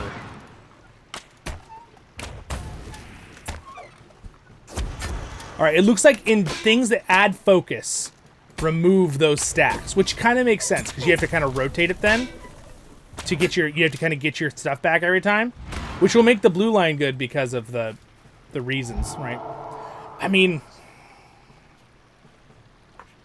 this seems pretty darn cool to me. So Heartseeker gives focus. So I think what I'm going to do is put Emergency Scream there. So I still have the Emergency Bubble in Redline. I still have an instant heal with a movement. I still have my heal with Bloodline. By the way, my power was helping a lot having that blue thing. Unless actually what's the one... This one gives power and perceived threat. Still. Beneath threat, excuse me. I still have my little damage buff here. I mean... This is feeling really good. But, again... We need to see the numbers. I want to see someone that has good gear. But as a moderately 150 with generic gear... I'm clearly doing more damage. Quite a bit more damage than I was before. And it feels more fun in Redline than the other one. Now, let's go ahead and finish up by looking at Yellow Line. So what I'm going to do is... I'm just going to respec. And we're just going to use Yellow Line. So I'm going to respec in a Yellow Line. Let's go ahead and look through here. So we looked at the set trap. Determination. Chance for melee skills to generate extra focus. Alright. I still wanted to look at the Burglar in this video. So... We're going to cover the Burglar a little bit. We might do it a little faster than Hunter. And I'll be making guides on that Burglar stuff in the future as well. Evasion chance. We'll go ahead and just put all the points in and kind of see where everything... Trap damage and cooldown reduction. Barred arrow has a potency of target below. So that it does more... Barred arrow's terror in the heart of your target, reducing their incoming healing. Okay. It's stronger if they're below 50% health. Gosh, that's pretty strong. That'd be good. Again, throw that on like PvP and stuff too. Combat focus. So, learn to steady... Oh, you still have focus, but combat focus. Before combat, rapidly increase your focus. Combat focus is required to use bow skills and lost if you move. Okay. Got it. That one, the firework strike we already looked at, the firework ability, but we're doing more. Survival gear gives you defense mitts. That'll help just in raiding in general. Survivability helps your purge, helps your team. Strength of earth, again, this might be something you want to think about getting if you were going to go red or blue into getting some defensive. I'm curious if you can grab a strength of earth and still get other things and the other tree setups. Again, you still have some pretty good sustainability without this, but this really will be helpful, especially in those really strong raids. If you're trying to be a support character, this will probably help you out. We'll go ahead and put the points in this. This makes distracting shot a days longer and faster cooldown. Steel machine, grace period for traps, rain of thorns, and with steady forged material. Your enemies are knocked out of the fight more reliably. Just they last longer. I guess. Is that... Grace period. Okay, cool. Rain of Thorns. What is this? Piercing Arrow. Piercing Arrow wounds and dismays your foes, causing subsequent ranged attacks to restore your morale for a brief time. Cool. So it makes them 30% slow, does some Bellinar damage or whatever your damage type is. Does a bleed. Target is drained of 8,000 morale. Attacker gains 9,000. 12 seconds. On every shot? On hits. On every shot for 12 seconds. That's legit. That's pretty cool. Minute cooldown. That's cool. I feel like you'll still probably do pretty good damage in this setup. The volley, this increases your corruption one to be an AoE removal. You hit 10 targets, so they all take that damage and all get corruption removal. This will be fantastic help in certain fights. In like even basic temple. Horn of... I never can say his name. It's the one... It's the god of the hunt. Orome. I believe it's Orome. I think I'm saying that right. But anyway, 10 targets, blow a hunting horn with the fury of the Kunshi of Orome, inspiring allies, giving you the courage when you need it most. 83 to 92,000 morale. 80,000 to 2,800 to 3,000 power. So that's just a heal for the entire fellowship. Does that go across? I'm going to have to sign back into my other account and test that real quick, I think. All right, well, let's go ahead. And then what points would we use up over here? So I think what you'd want to probably do, if you were... You'd probably want to go into the blue line and get the chase, melee damage, range critical chance, bow inductions, reduction. Fast draw might be good to have. Swift bow has a chance to generate additional focus. For the Huntsman, you got to look that some of those say Huntsman. Some of them help you out in the... I'm going to do the 5% damage. So the bleed would also make sense. But what I want to do is I'd probably want the split arrow.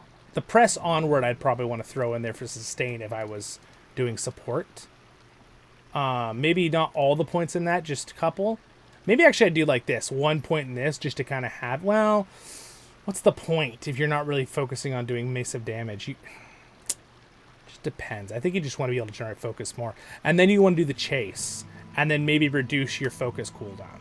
Something like that. And then you could do the bleed, but I think what you want to probably do is maybe just get more damage. Focus builder damage skills. Swift bow. Alright, you could do something like that.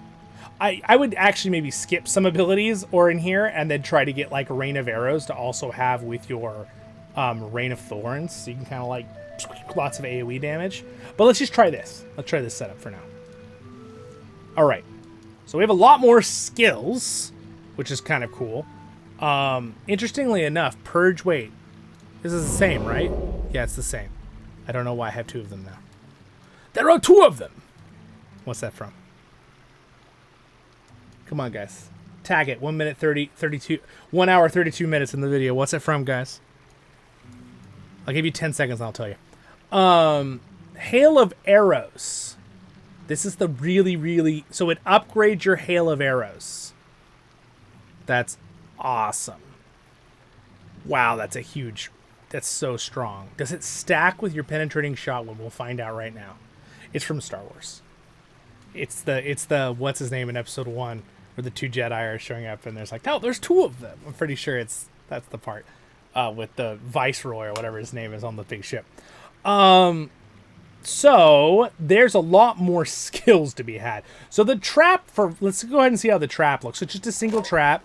Boom. It does 20,000 damage. It roots him for 30 seconds. Cool. All right. We've got pin shot. All right. What does it do here? Archer's Mark. They take more damage. I guess it's because he was already rooted, so maybe we just try it again here.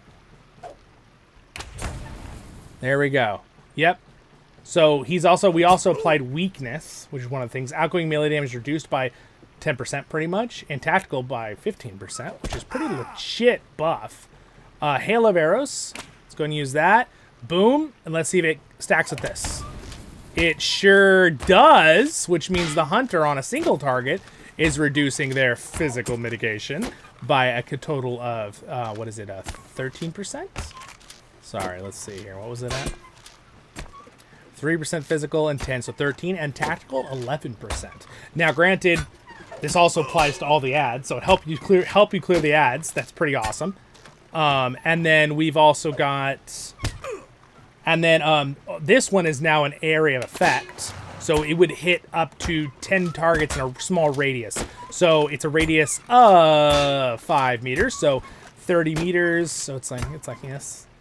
So there's a big group of ads on the boss and they get corruptions. You can help just clear them all. This will be great in 6-mans too. That will definitely help in many ways. Deadly Decoy. Drop an explosive decoy that drops nearby attention and then stuns them. Let's go ahead and drop that.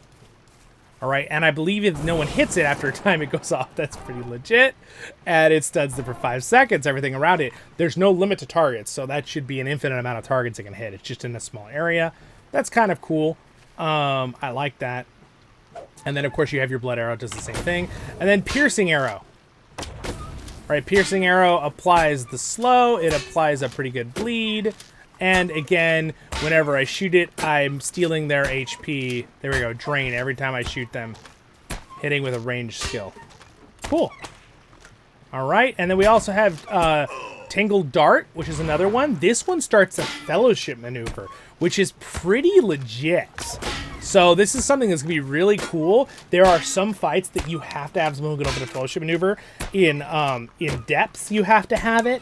In several parts of it. You have to have it in Dunshuma. Well, technically you don't have to, but it helps tremendously in Dunshuma. So that is really cool. It'll be cool to have a support. And it does pretty good damage, too. Costs 2 focus. And then we also have exploding arrows. Now, again, I'd want to go around and move all my skills again to kind of place these better. But let's just look at it here. This is a ranged attack, 8-meter radius, 10 targets. All enemies that contact with it believe it reduces their tactical and physical mitigations by 15% and applied on expiration for 10 seconds, fit 12.5. Now, question is, if I shoot this, does this stack with this one? Oh my goodness, it does. And does it also stack with this one? Oh my goodness, they all stack. That's crazy. Wait a second, so you're telling me that the Hunter, with his combo stacks in Yellow Line, can reduce physical mitigations for at least 10 seconds by 28%? Is that right? Yeah. And then for the tactical, it would be 2 less, so 26%. And then after 10 seconds, for another 20 seconds on this one at least, it goes down by 2.5%. I wonder if these can be scaled with items for the legendary. They probably can. That's going to be crazy, you guys. That's going to increase the DPS for the entire raid by so much that even if the Hunter is doing 50% the damage of everybody else, a Yellow Hunter is still going to be super, super helpful. So what does this one do then? Blow a hunting horn. We need our. Let me get my other guy back here real quick. Beer back. Baruch Kazad. Okay, so I did some moving around with my skills for the Yellow Line here, and I'm much happier with this setup. So let's go ahead and bring this guy back out here. I want to look at a few more we didn't look at yet. We also have another one that opens a fellowship maneuver as well. So they have 2 abilities that can do this. This is Trapwire, and it has a chance to stun.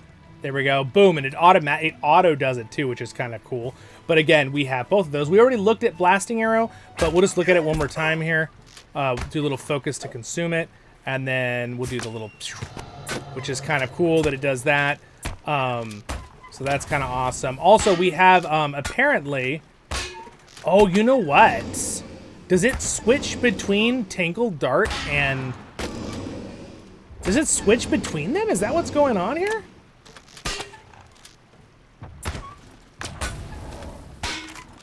Wait a second, because that was Trapwire a second ago. I wonder if it's what you... hold on. Let me read this real quick. One of these, we should be able to know what this is happening here. Oh, we didn't even look at this. I'm so sorry, we didn't look at this yellow side over here. Let's go ahead and read it real quick on what it does. And also, my little burglar is here so we can test how the heal works. So let me just invite him real quick. I want to make sure we're not missing things here. But again, I'm going to do a full guide video on all this in the future. But let's see if I get lucky on this guy. That's fine. What do you got? Okay, again, we're going to have to look at him. Oh my goodness, so much to do in this video today. But I'm just doing it all because it's going to be released all in one day. Later, I'll be making guide videos on both of these. So, what I want to do is, seeing him in the Fellowship, I want to cast my ability and see if it heals him. So I'm going to blow the horn of this and see what happens. Yes, so he gets the mana and the heal from it. And now he actually has a buff from it as well. You get 100% fear resistance, which is going to be pretty cool in certain situations. And then on self, you get plus 10 ranged attack extension for 15 seconds, which is kind of cool, right? That's kind of cool. Now, I've just noticed my range has been the same. we didn't even check if the red line reduces the range. So we might do that here in a second. But let's go ahead and do Rain of Thorns. Rain of Thorns apparently will root. It does indeed. Everything else we've looked at. We also have, of course, Distracting Shot. 40-second cooldown, 35-second days. Kind of a bummer. It's maybe you can reduce its cooldown or extend it with legendaries, but it's kind of nice when they're the same cooldown and the other thing. I need to know, we're going to use this again. Well, now it's definitely that one. Does it matter if you're closer to the target? I could have sworn that switched. All right, let's go ahead and use our trap here. Man, you have so much amazing abilities now. Now it's just staying. There's something that I'm not knowing here about with the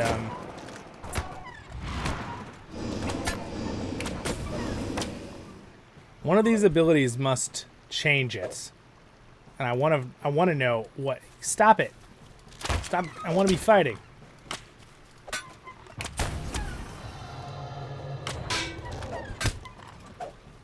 Okay.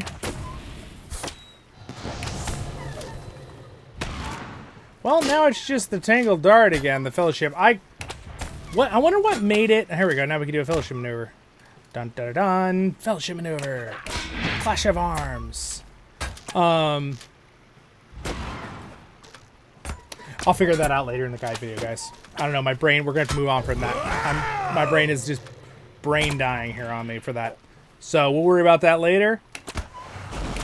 But I gotta say, the support looks legit from the Hunter. They have some very legit things. Massive amount of shredding they can do, which makes sense. They have Daze, Fellowship Maneuver, Stun, Root, which is a Daze, Interrupt, AoE Mass Corruption Removal. Another Daze, by the way. Dazing Blow is only in this tree now. And it does 2 hits, dazes 5 seconds, removes 1 tier up to 3 different corruption effects from the target. So if there's 3 corruption effects on someone, it can remove 3 of them. That's really good. And a 20% chance to give you more bonus focus. Low Cut in this has a 3-second root, no focus loss on movement, like we already talked about. You also have Barbed with 15-second Fear, become more potent on target below 50% health. You have the one that heals you. On hit, target is drained. Attacker gains. I'm assuming attacker is just me for this particular thing. Why don't you bring it back here for me, little guy? Okay, and then I don't know why I put it over there. That's weird. So, yeah, I mean, this is legit. You have an AoE mass stun, 9 seconds. You have another root. I mean, there's so much, and you have there's so much CC and crowd controls, and not just that, you also have the Horn ability that heals all your friends and gives them fear resistance. I mean, almost 100,000's huge. Outgoing healing on your Hunter might be legit in a yellow build. Like, now, it's 2-minute cooldown, but guess what it gets reset by? Yes. So I'm assuming this 2-minute one gets reset by Call to Greatness. Maybe this one does too, but I doubt it, because only 7 seconds. I would assume it's the 2-minute one that gets reset with the Call of Greatness. And also, I want to talk about real quick the side here, because we didn't talk about it. So, Archer's Mark, you have a 50% chance to increase incoming damage on the target by 2.5%. I'm curious if you can increase those with legendary items. We'll know in a future guide video when I do it. Taken by all sources. This effect tiers up 3 times, so you can go from 2.5 to 5 to 7.5% increase coming. That's real good. That's another. Gosh, that's good. Yellow Hunters are going to be legit, dude. That's just the flat base numbers are insane, and the fact is, all of these are going to be able to stack with other classes. They're all their own special Hunter abilities. They're not copies like Motivation is, so you can constantly keep a 7.5% increased damage. Oh my goodness gracious! And again, I know I'm going to get it in every video. I want my Gaurdian better get that 5% damage on his ability instead of being 3% on the raid buff. The raid buff. I appreciate this raid wide buff though. Alright. So, pretty legit. Pretty legit. Alright, well, there we go. Let's go down a little bit more here. Hail of Arrows. turns into the thing, which is why it looks different. We already figured that out. Suppressing Sting. Focus your combat. Focus skills cause your next Focus Splendor skill to apply weakness, reducing your target's outgoing damage. That's also insane. It's like the ability the Lore Master has. Honestly, the yellow Hunter seems overpowered. Like, these numbers are crazy. It also gives you Dazing Blow with the corruption removal. Here we go. Tripwire. Lay a wire on the ground to initiate a fellowship maneuver. A tangled, and it also gives Tangled Dart. Tangled Dart can knock a monster. So wait a second, why for a second was it Tripwire when I looked at it a minute ago? You guys saw that, right? I wasn't being crazy. And now it's Tangled Dart. I wonder if that was a glitch. I don't know. Because we'll find out later. Compact Payload makes your Distract Shot cooldown even less. And then Exploding Arrow, which is the other one that can stack that does even more. That's crazy. Also, one other thing that I forgot to check, which we're going to check right now when we get out of combat, is we're going to check if we did lose our range. So 39 meters. Let's go ahead and go back over to, let's go to blue line. Our blue line setup, and see if our range is still 39. It's 34. Interesting. Okay, so that does lose 5 meter range in blue line. Does red line? What is making us reduce the 5? Is it something that we can't help? Or something buffing range on the other ones? Okay, so we're going to go back to this one. All right, so we're back at 39, and now we're going to respec. We're still at 39, and we're going to spec into this one. Now we're at 49 in Redline. Interesting. A lot of people were saying you lose it in Redline. When I was reading the thing, maybe I read it wrong in my video I did the other. Well, you can catch me because, you know, now you saw this video. So interesting. The short range is in blue line, not in red line. That makes sense because red line is more for PvE. Blue line is going to be probably more for PvP. So that would make a lot of sense. Now, do any of these abilities reduce it? So I'm just going to be curious if any of these reduce it. So I'm going to do range damage like I did before, into a few points in this, into maybe that. Split shot, this one, that one, into, let's do damage over time. I'm not really going to go into because I'm in red line. Focus consuming skills. Bloodline does a bigger heal. All right, we're just going to do that. I think that's a nice setup for now. 49. We have full attack distance in red line. So when people literally told me they took away 5 meters in the red line. No, they took away the 5 meter range in the Huntsman line. So you actually gain range in the BowMaster.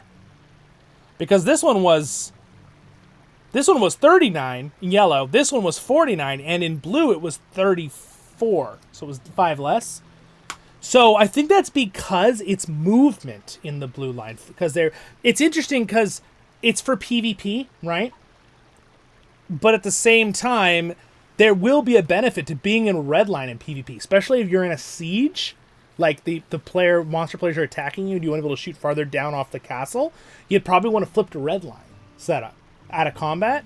And if you were in fighting, dueling, like on the field, you'd probably want to be blue line then, because it's clearly better for on the move fighting.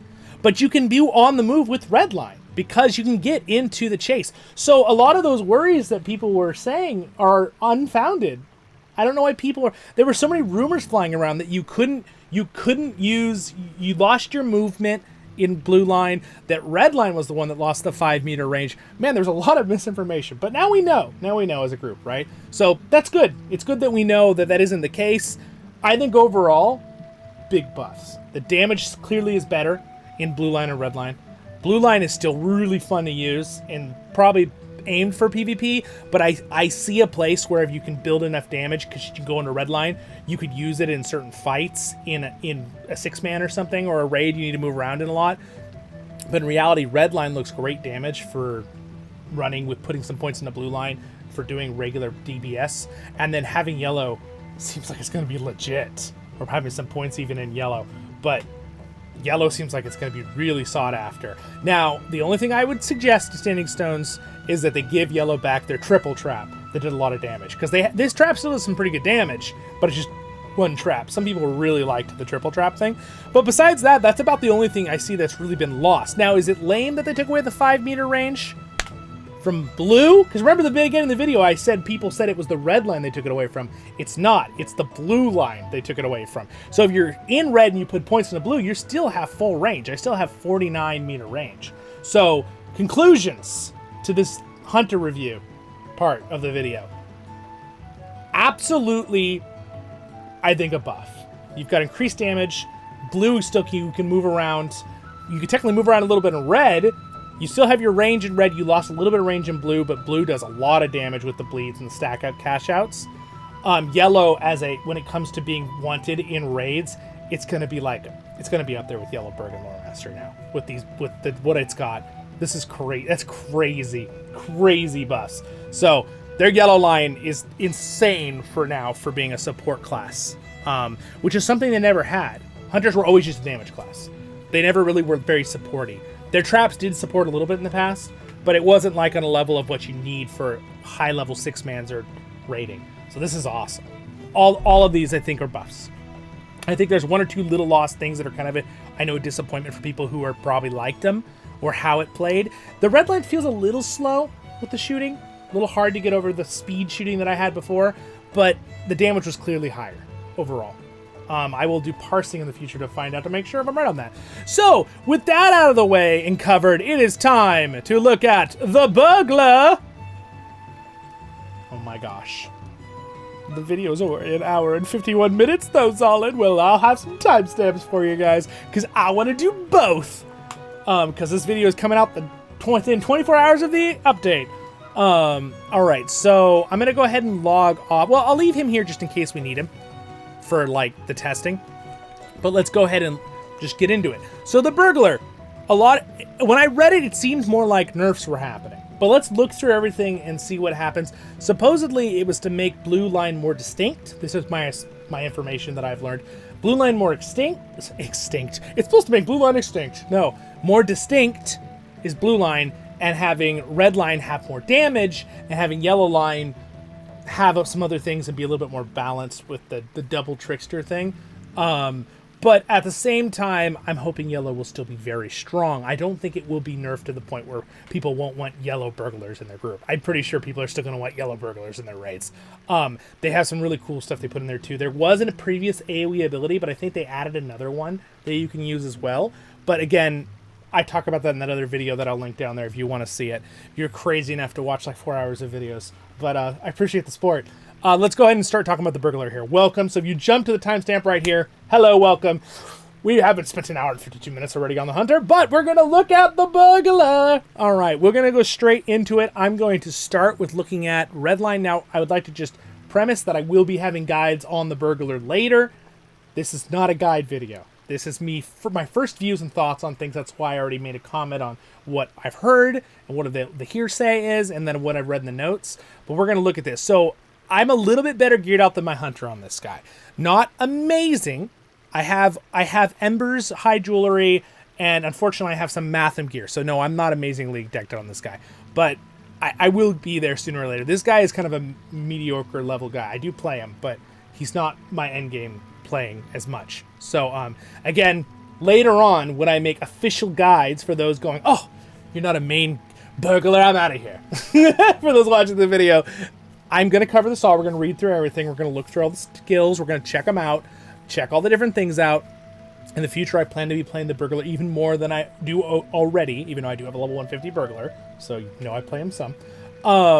And I will be making detailed guides on every tree in the future. But I want to make sure I'm really solid on stuff to make really legit guides for you. So I'll be talking to some of my kinship members who are like main burglars to get the gist once they've played. Because remember, the rework is really going to change things. And I know change is hard, and that's going to be a challenge for everybody with the new things. But burglars and hunters kind of got overlooked entirely in the previous updates for other classes. They had them on the burner, but they were like really left on the burner a long time. Glad they didn't get overdone, kind of thing. You know what I'm saying? But anyway, it's just we're gonna go into it. So the quick knife. All right, let's read through these real quick, and then I'm gonna do timestamps on. You can jump around if you want to see just generic timestamps on what tree I'm covering in that moment. The quick knife. Use stealth and critical strikes to deal damage. It's the DPS form. Just like anything, most setups in LOTRO are DPS in the middle, red line. Blue line is usually either for tanks, it's an exception with the captain, but they're usually for tanks or healing is blue line, and yellow line is usually for crowd control, support, healing, kind of thing like that. It's not always the case, like, for example, rune keepers, red line is their fire, yellow line is their lightning damage, like PvP combo, and blue line is their healing.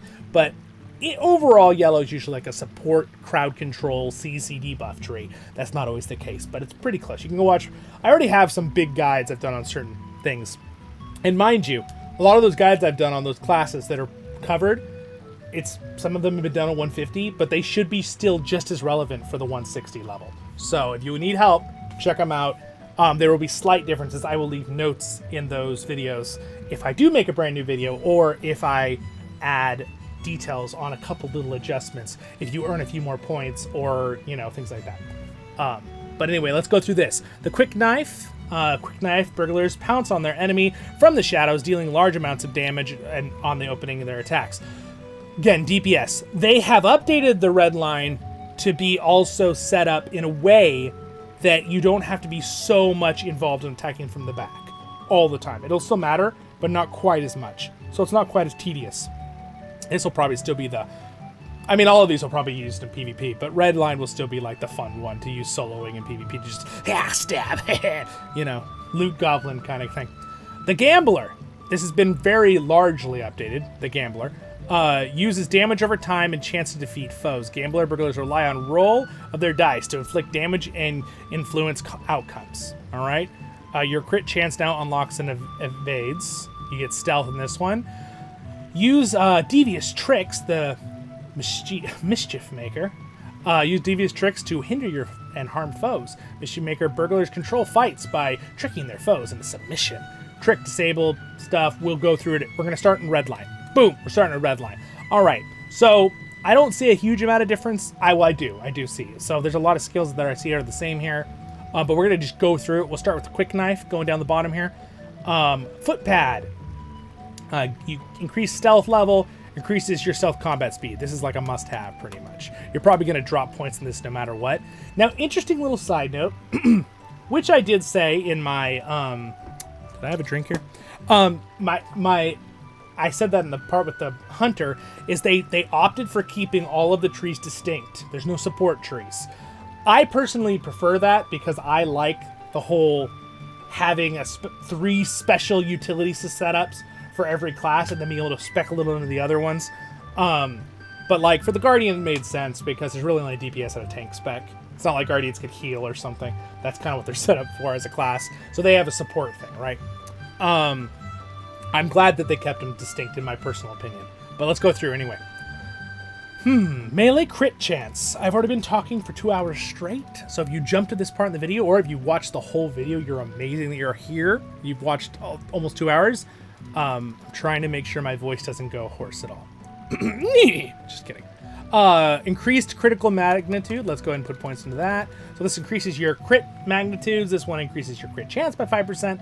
Sorry, your melee crit chance by 5%. That's really good. It's really just good generic flat stuff. That was there before. Plus 15% from stealth damage. That's something good you want points in. Critical chance from stealth, increased by 10%. Crit chance from stealth, 10%. 15% crit damage from stealth. Okay, so that's pretty legit. All 5 points. I mean, 6 points is worth it for that extra 15% crit damage from stealth as well. Dance of Blades, your critical response skills damage. It's just 10% more damage for some of your main damage skills, yes. If you don't know how the Burglar works, they really revolve around critical responses, at least in their damage line. Aim, it's a must-have. It gives you 100% crit chance. It's the same as before. It's got a new thing here, though, aim cooldown reduction. I don't remember that. That might be a new thing, so maybe not. I don't know, but cool. Backstab. Guys, I play thousands of hours of LOTRO, but again, as much as I have much knowledge in here and I study all the time, there are hundreds of thousands of different little tiny bits of data in this game. So I do my best. All right, I do my best as your guide and host. Okay, surprise strike damage, 10%. So we'll put points into that. Flashing blades, one of your main abilities. Take that. Location is everything. Strike at the weak links in your opponent's armor, allowing your critical chain attacks to deal more damage. Critical chain skills ignore 1% of the target's block, parry, and evade. Critical response damage up to... Oh, look at that. Negative 2% avoidance, 3%. Oh, that's cool. Okay. Helps you hit things. Hide in plain sight. Now, there's some big updates to this one from what I read in the notes yesterday in that video, which I did link in the description if you didn't hear at the beginning of the video. Learn to disappear from the enemies frequently. Hide in plain sight removes some poison, disease, fear, and wound effects from the burglar. Plus 0 effective. 0. If you have 1 point, it's 0. If you have 2 points, it's 2. 4, 6, 8 effects. Oh, okay. So that's really very helpful for PvP mainly. Hide in plain sight's cooldown reduction up to 150 seconds off at max level. Cooldown with instances. Oh, it's only 75 with instances. Got it. All right, well, I'm going to put all the points in that. And then we have well-placed strike. Increases. I'll put some points into that. It's just a good damage that does a bleed. When behind a target, it does extra. Adds an extra bleed, does even more. So there's still some positional damage that matters there. Knives Out. This is interesting. Knives Out used to be something you didn't have to put, but now it's at the bottom of the tree, which, on a positive note, the Minstrel's ability, Call to Greatness, will reset this now, where it didn't before. So basically, let's just read it real quick. It might be different in the other trees, but, well, I guess it's the red line. It'll only be the one. What am I saying? You're not going to be able to reach this with the other trees. Increase your melee damage and returns damage from for every attack made against you, but you cannot parry, block, or evade. Well, okay, that's like the same thing as before. But you gain 20% melee damage and reflect 30% of the damage done to you for 16 seconds. All right, don't forget. It's a weird number because I have legendary items. It changes things still. They've updated it. You're going to have to look at your legacies. I'm not going to talk about these in this video because I'm going to make guide videos in the future. So we'll talk about this in the guide videos for each tree. But if you look here, these have been updated. So you're going to need to look at your stuff and kind of check it out. But again, that's been increased slightly because random 16% is kind of a weird random number. Sorry, 16 seconds. I believe one of these is increasing it. And I bet we could find it, but I don't really want to waste the time because the videos are already really long. So, but I know a lot of you lately have been saying, Zollin, we don't care the videos are long. We enjoy them, and I appreciate that. I'm glad. Hopefully they're helpful. I try to not make them boring long. I try to make them informative long. That's a different thing, right? Okay. So, you guys are just like face palming right now. I know it. I could just feel it through the screen and from the past, right? Because you're watching this in the future. Yeah, that's right. Okay, anyway, so we're going to go ahead and do Knives Out. And Sneak Attack. Stealth Cunning attacks reduce the active cooldowns of Knives Out. Cool. Stealth Surprise attacks reduce the active cooldown of Coup de Grace. Plus 10% stealth damage. Cool. All right, so we'll do that. Now, what should we spec into now that we're done with the red line? Well, first, before I forget, let's cover the side piece. All right, over there. What do you get for just being in Redline? That's always on the far left, whichever one you're spec'd in. So you have Performative. A critical hit enables as a skill the burglar to strike with both weapons. This is a new thing. 3 attacks. Dual wielding required to use it. 3 different attacks. That's legit. I can't wait to see what that ability looks like when it goes off. Critical magnitude plus 10% critical and devastating critical damage. Cool. That's good.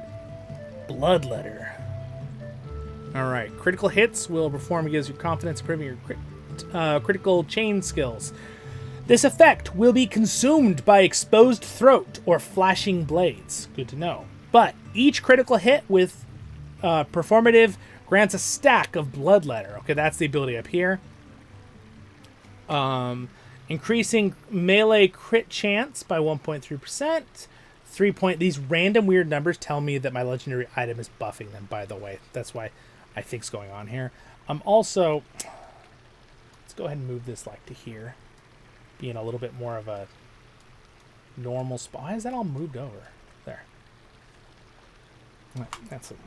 I'm trying to make it where it kind of like somewhat fits normally. There. That works. So you can read it.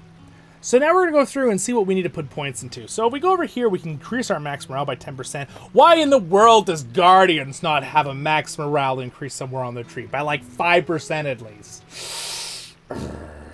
I know, Gaurdians are really good as tanks. I know what you're saying to me. Zollin, stop your random ranting. This is not about Gaurdians. It's about burglars and hunters. You told us you'd stop. I know. Anyway, it's cool they have this, okay? This might be worth putting in for rating. Even if you're in Redline, DPSing. Subtle stabs, damage increased. That one does a lot. This one is a 5-second stun. Your dust in the eye. We'll look at those when we get into that tree more. But I think what I'm going to do is I'm going to go into this tree. This one gives me 5% melee damage, and at 6 ranks, 2.5% critical chance, which is legit. So that would make sense to put with Redline.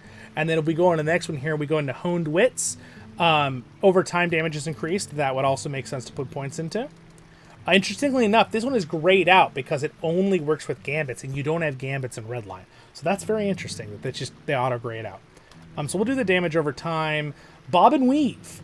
Bob and Weave. Some people were telling me that you couldn't have this now, and they were really bummed, but it seems like you can get it pretty easily. I have every point in Redline, and I can still get this, so I don't know why people were so worried about that. It's only 1 point. Your movement become continuous flow, restoring morale while allowing your feet, making your next strike as if form of stealth. Let's see, heal for 11,000 morale initially, and then 3,000 for every 1 second for 5 seconds. So it's not a huge heal. Your feat allows you to act as though you are entered stealth for a short time, 4 seconds. That's cool. Okay, so you're going to want that with Redline. That's why they made it so easy to get to. No subtlety.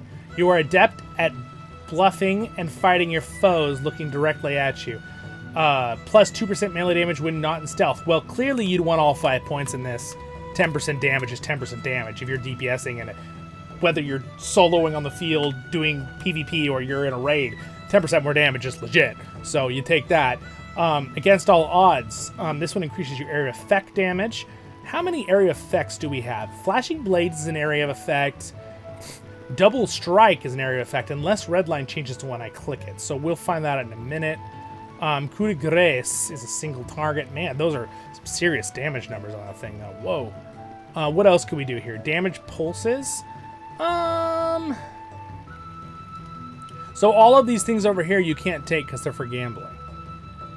Well, that makes sense. Mischievous Glee. Your Mischievous Glee never ceases to delight and amuse you. Just heal 30,000. Could try to get to that, to have as a support thing. Stealth damage reduction. That's kind of cool. You could try to get some of these things, or just get the morale. But let's forget the morale for a minute, and let's go for the area effect damage. See how far down we can get. And then we got bleeding. Exposed throat applies bleeding something. So let's toss a point into that. And then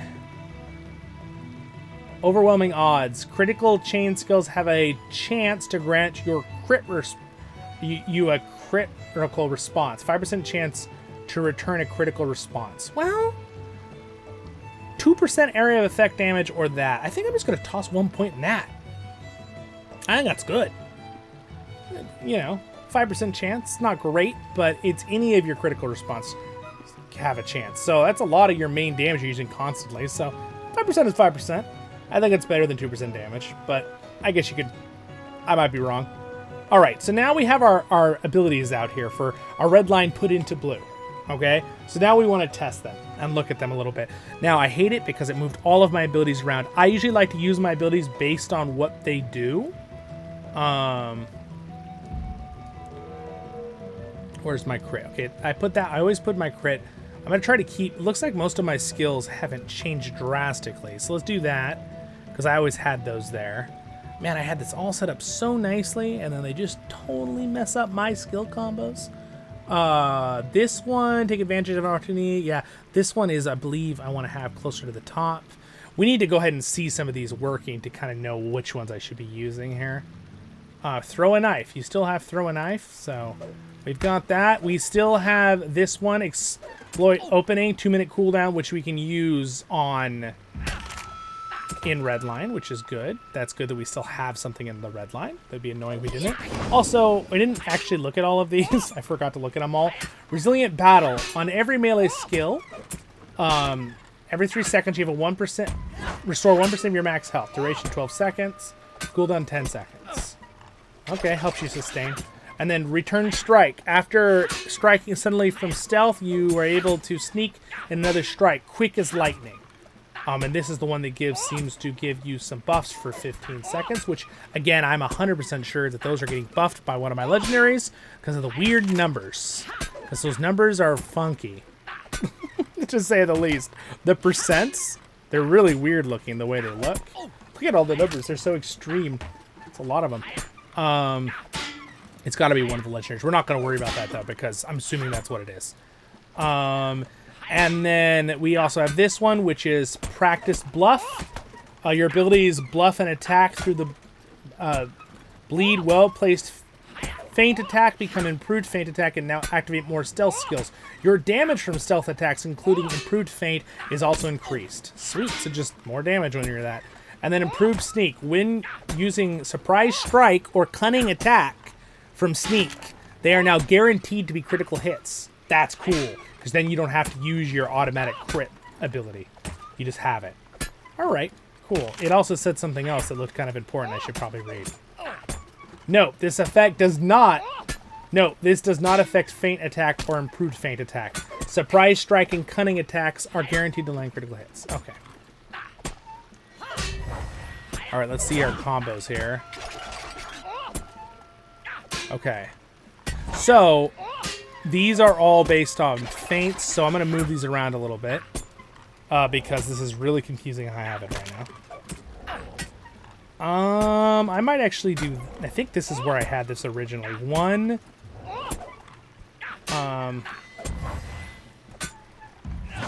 just want to see... Okay, so that opens... Okay, so this one opens Cutthroat or this one, which then opens that. Okay, all right. That's what I want to know. Okay. Okay, I see the combos. And then I can coup de grace into... Okay. All right, so I need to set these up better so it makes more sense. I still have Riddle. Okay, so I can riddle him. Unfortunately, they nerfed Riddle, at least in regular. It's a minute cooldown, 15 seconds, where it was 30 before. So it's kind of a nerf, but it's probably because of PvP, is my guess. I bet it's still long in the yellow line, though. Adel is still here. That's kind of cool that I still have that set up and ready. So... What is this one from? Win success.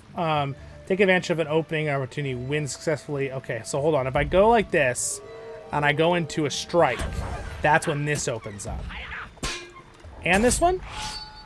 Okay, so it's going to be something like this. Something like this. Okay, so that also, that's a new one that... Oh, that's nice. You're not... Oh, that's a good buff. That's good. So when I've been playing my DPS... Oh, wow, that's really cool. It's been so annoying because you'd always have your first ability and then you'd only have double edge to open up your other abilities. But now you have the combo ability of having another thing to open it up. So if I do that... So when is this opportunity weak point strikes? Let's see. If I do this on him...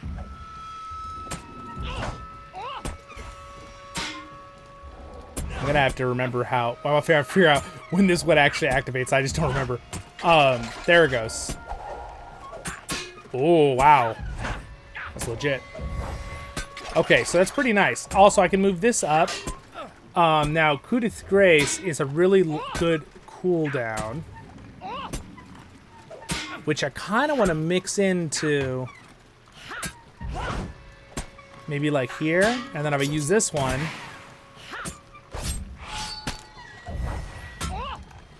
Basically, when I use that, I'm able to use this like I'm in stealth, even though it doesn't actually show me in stealth. By the way, this ability, legit animation, by the way. He, like, does a backwards spin stab. Oh, wow, that one has a new exposed throat. He actually jumps up as a hobbit. That's legit! What? That animation feels legit. That's really cool. Okay. Provoke. I'm going to put this one up here. Let's see. I'm just debating on how I want to set up my thing. So,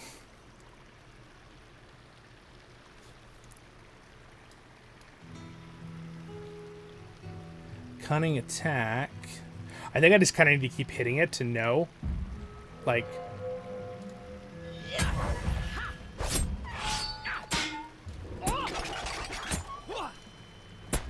so having what you want to have this on because it gives you a 5% crit chance, 20%. Sorry, it's wow. Wait. 20% skill crit chance for 10 seconds, just all the time.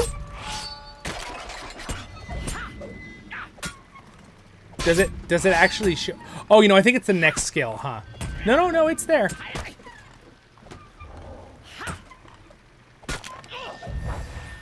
No, it's only on the next skill. Deal monitor, but improves likelihood of your critical hit your next one. So you can do that ahead of time to prep it. So you know what? I think I actually want this one up here with coup de grace. I'm gonna put this over here, and I'm gonna do this so I have it ready to do. And then I could always do this too to auto crit. So maybe I'll slip my stealth up there, and now I've got my setup combos, right? Because this one also gives me increased melee stuff. So now I can just be beating the living stuff out of this not living snowman. Wow, I think the damage is... Okay, I played my burglar a lot in the last 2 months because I was leveling and stuff. My damage feels legit, and also I feel much more fluid when I'm fighting. It feels more like I'm legit like fighting like an assassin. Dude, I'm Assassin's Creed Hobbit style. Yeah. Okay, dude, look at these, look, I just literally, man, I just cut the snowman's throat, guys. Not violent at all. Look at that, did you see that? Legit. Now, curious what it looks like on a human and like a dwarf, but on a hobbit, it's like, yeah! Throat cut. Wow, look at the speed at which I can combo.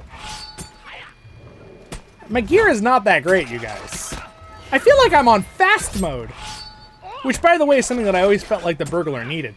And then this one gives you the 20% melee damage too for a short time. Now, this one, you faint, allowing you to give 20% melee multiplier for 6 seconds. This one's a longer cooldown. What does this one do again? Gives you the heal and gives you... Oh, that bob and weave is given to you also by improved feints. But also gives you a heal. So you could have this kind of as a heal on the side, ready to go. Also, this one, the little stab ability is really fast. You can weave that in. So I'm almost tempted to weave.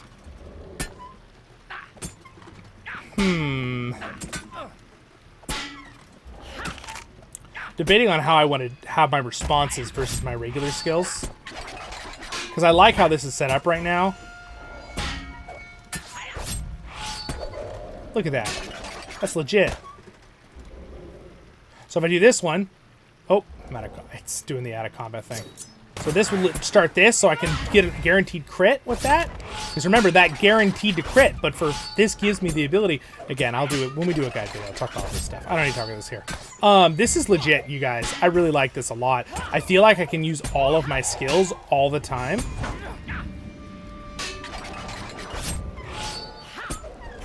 I mean, this feels really cool. Guaranteed crit. So if I guarantee that one, well, it doesn't guarantee it, but it gives it a very high likelihood. So I can always guarantee a high likelihood for a crit with that ahead of time. Man, it's fast.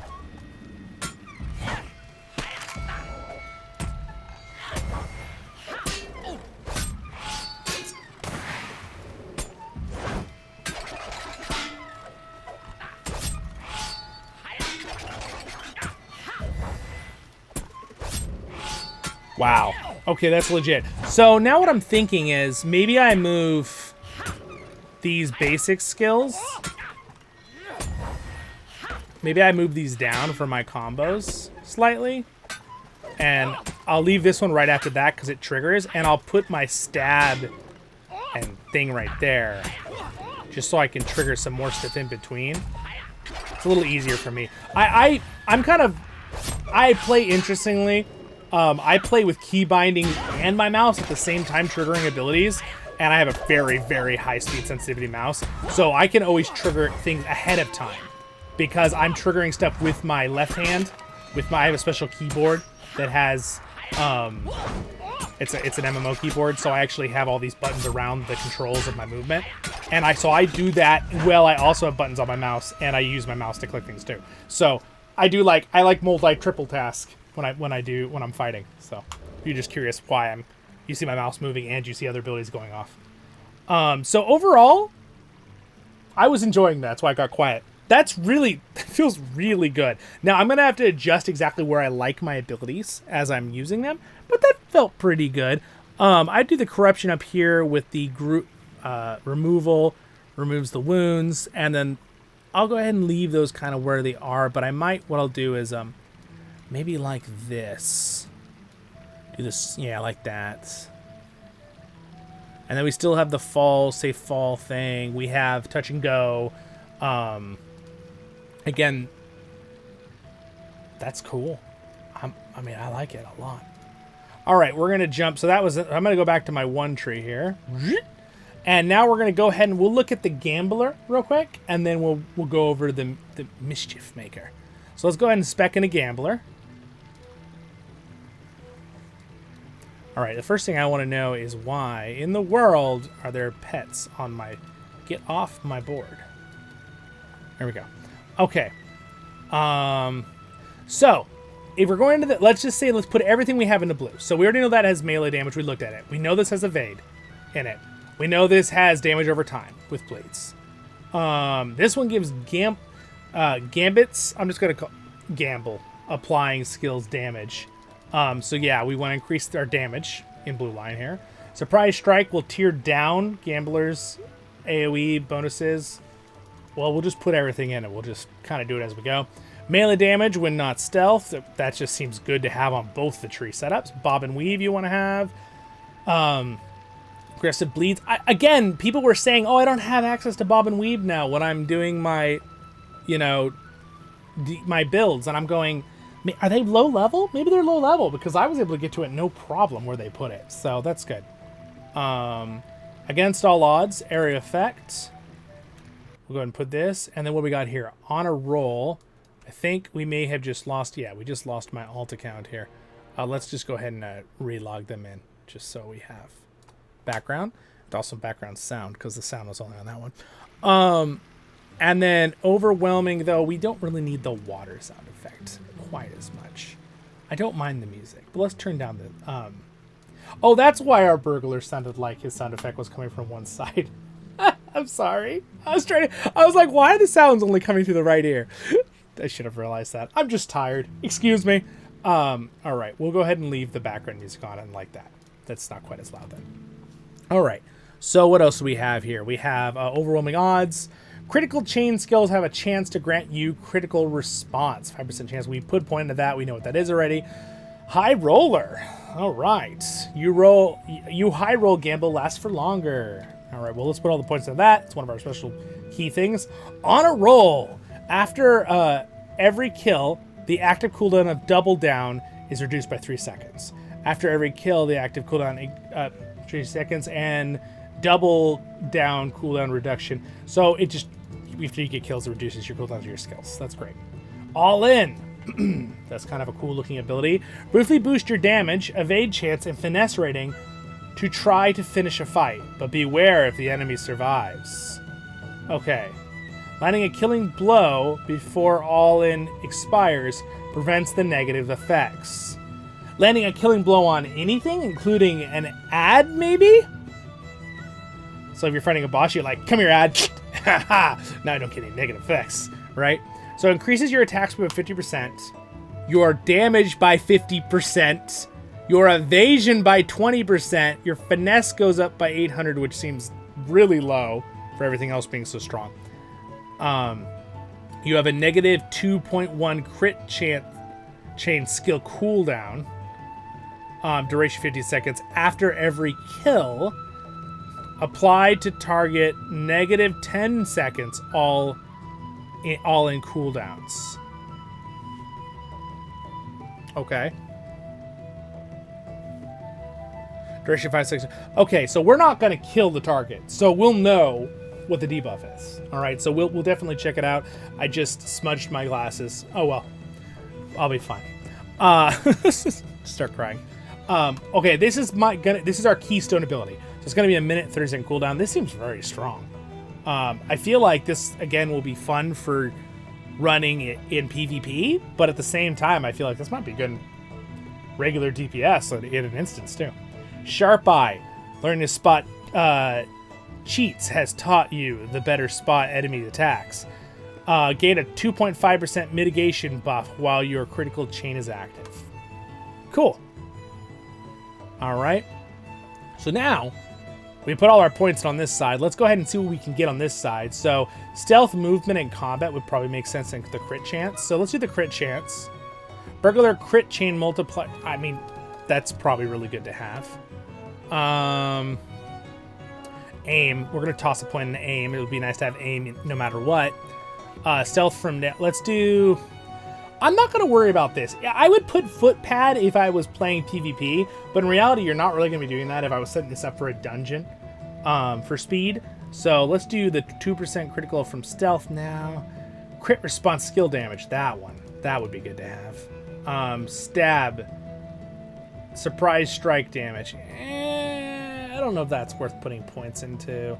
I would put in this. Well, which one do I do? Crit chance from stealth. I mean, we have something that triggers that. I'm trying to remember if I have an ability that triggers that. The aim cooldown would be good. Maybe we put points at this. Maybe I just take those and get opportunist to make stab do 25% more damage, or get our stun. Drop point to get the stun. Maybe do this, and then maybe get glee, right? Or just stab damage, or it'd be nice to get flashing blades though. Yeah, hold on. No. We want flashing blades. It says I need 4 more ranks. I could do that. Surprise strike damage. Well, I mean, you're still going to be using it. It does. Its critical magnitude is 100%. It does 100. It does a lot. So let's just put points into this one. There we go. That gets us our flashing thing. Flashing blades. We can reduce the cooldown by 5 seconds, or we can do 2% more damage on surprise strike. Not gonna be able to get past this. Okay. This one ignores some of the parry response. I'll just put it into that. That's probably a good spot to have it. Okay, so there we go. Boom. So we have a little bit of different setup now. So we have Luck Strike. Roll the dice with an attack, applying a damage red gambit to the targets. All right. You know, here's what we're gonna do. We're actually gonna change the audio here a little bit. And over here, this audio, we're going to turn off. All right, so we have a little bit more realistic feel on the audio here. It was kind of driving me crazy, actually. There we go. We'll do that. So, for some reason, my burglar can't move right now. Why can't you move? Oh, weird. What has happened to my poor burglar? Have we found a bug? Have we found a bug on my poor burglar? Can I even sign out? Let's log out and log back in. When there's a problem, turn it off and on. Customer service, I have a problem. Did you try turning it off and on? Dang it, yes, of course I did that. What do you think, I'm dumb? Oh, wait. I love it. I don't know why customer service places, I get it, right? When I help people with technical stuff, I work with computers all the time. It's that's the first thing, did you turn it off and on? Because there are times where people are no. It's do that first. But it's so patronizing, especially when they say it to you when you know, they don't know you know something, computers, but, all right. So I have no idea what happened there and why I couldn't move. That was weird. Hopefully that's not a glitch in switching to blue line or something. If it is, I'm sure they will fix it within a day or so. Yeah, Exactly. Again, I'm a big supporter of the devs. I think the devs love this game and they really care about the players, mind you. So when I make jokes, I'm just trolling. Just trying to get giggles. So let's see. Roll the dice. Blah, blah, blah. Critical. Okay. So there we go. That did, okay, damage 5. So it did really strong bleed on there. So we'll go ahead and just start doing abilities here. All right. So that's our crit chains. Okay, so these are our crit chains. So we have Gambler's Advantage. Okay. 20% chance to apply things. Blind Bet. Incoming damage. Applied on self. And you do more damage. Okay, sweet. That's our other ability there. Hedge Your Bet. That's a heal thing. Sweet. Our other abilities look the same.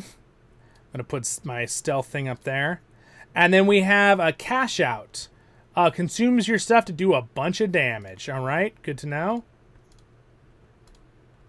All right. So what is this one? Roll your dice for a little extra, gain temporary boons. Okay. It gives you some temporary stuff. So that's just a buff you throw on yourself. Might as well have that somewhere I can get to easily. Somewhere like right there. So this is a damage I can use all the time. So what we're going to do is we're going to move these down. I'm just going to do something like that. Okay. All right. Again, I'll have to move these all around again, but just like the other side. But now we can kind of see what they're doing here. So let's see. Let's go ahead and do a bunch of my gambits. Roll the dice. You definitely attack a lot slower. I mean, it's not terrible than the other one. So now if I cash out... Okay, big damage and you stun. And then you go in stealth too. Okay. The sound effects are kind of cool. The ding dings, like you've won a prize. You've won a reward. And then what is this one? Double down, put out your currency. How much did I just crit for? It looked like a huge crit, but now, okay, the all-in. Let's go ahead and do the all-in buff. Ready? Here we go. All-in. Oh, yeah, look at that. Wow. Oh, my. Whoa. Whoa, I'm like attacking faster. Am I giving myself attack speed duration? Oh, yeah, it gives me 50% more attack speed. The all-in. So what happens when the all-in goes off? Okay, it went off. What are my debuffs? This one. Nope, not that one. Interesting. I didn't get the... Where's the debuff? I mean, this is kind of fun. It feels good. The cash out ability.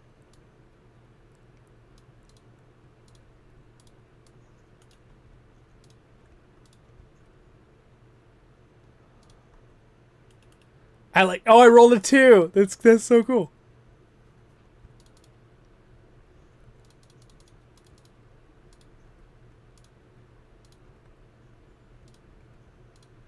This is actually really cool. I kind of want to like practice this more and see like how... I mean, I feel like you could probably actually do pretty decent damage even in a raid with this, but I kind of have a feeling this is more for like solo play or for like PvP. Like, but I gotta learn like what are the benefits of these gambits, right? Because I don't have these memorized. I play mostly the quick knife, which feels really good, by the way. But this does feel very distinct. When I played Gambler in the past, it kind of felt like the quick knife with like other skills. This feels like a totally different playstyle. And I think they achieved that with the setups here. All right, we're going to go ahead and do this one. All right, we're all in. All in. Super speed.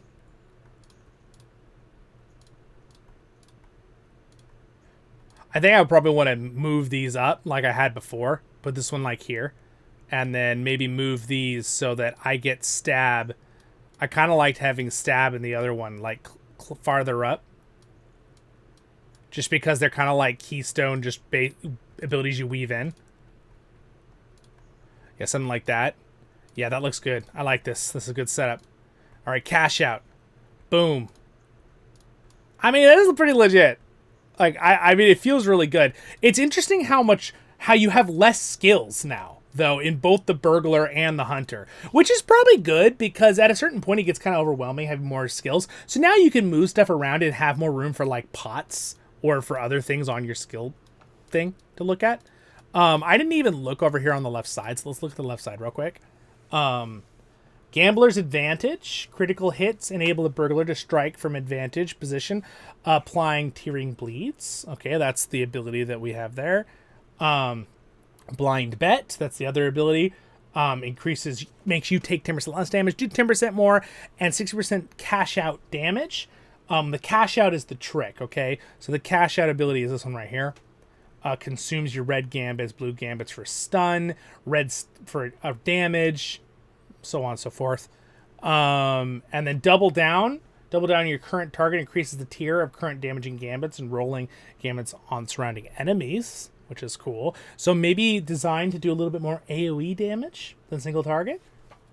So it might be good in an instance where you need some more AoE clear. Dealing's done. Again, I have to test it to know for sure. So guide videos in the future, guys. Guide videos in the future. From stealth, your surprise strike is guaranteed to give you a good roll. That's kind of cool. Here's the cash out ability, which is kind of important. And loaded dice. Gambler application which land critical hits will be loaded. Tier 6 rolls. So having crit chance is very important when you're playing the Gambler. So yeah, it's kind of like another DBS form. I feel like it's probably more for... Also, can I even go in stealth? It doesn't look like I can even go in stealth the way it's doing things. All right, I'm gonna roll this so it does.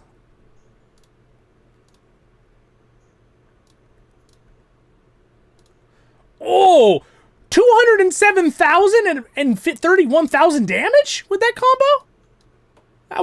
That's a lot of damage. They hit a lot. Burglars hit a lot. It's really fun to just see lots of numbers, and then occasionally you just score a really devastating crit. It feels really good. Like, they did a really good job with that. Again, remember, my gear is not good on this character. So, these numbers, you know... Again, it doesn't seem quite as high as the Redline. The Redline was clearly doing more damage. But, I'd like to do some tests and see if, you know, if that is the case. Alright, cash out. 82,000 crit there. It wasn't as high because I don't think I had my gambits built up nearly as high. So... Here's the, this one. So this one also increases stuff as well. There we go. Rolled up increase. So now if we look here, I've got tier 5 on the red. Now I've got 6, so I have 6 stacks on it now. So if I can keep those 6 stacks on it. So you actually see the actual dice number on it, which is kind of interesting. Buff bars would help tremendously. I have a guide, by the way, on plugins and buff bars if you want to check it out. Just released that the other day. So let's do the cash out now with like a guaranteed help crit here. Okay, guaranteed crit. Oh, what? What? That was crazy. Hold on. I want to see how much damage I did. That was a lot of damage. All right. I'm doing bleeds, which is making it fly away way too fast. Criticals. 88,000 for the payout on the snowman. The one crit was 88,000, and the other one was... Oh, where is it? 38,000. You know what? It might have overlapped, and I thought one was bigger. 16... I thought there was a bigger one. I thought 100, 116, but I think 2 of them overlapped. The numbers. But still, 90,000, and then it did like a 16 and a 32 crit at the same time, which is pretty legit. You could really do some damage with that. So that could be really fun. That could be legitly fun. So let's go ahead and do plain sight. This should... I guess this doesn't take you out of combat anymore, which is something that's kind of lame. I will not deny... kind of lame, but it does update a couple of abilities now. But the fact that it doesn't take you out of combat, that's a pretty big nerf. I think it's the same for the Redline, right? Oh, I don't even have hide and play. No, I do. Here it is. It removes diseases briefly, which is cool. It increases your run speed a lot.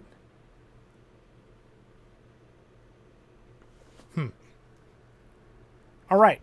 Well, now that we've looked at the Gambler, we're going to look at the other guy here to finish it up. So let's check it out.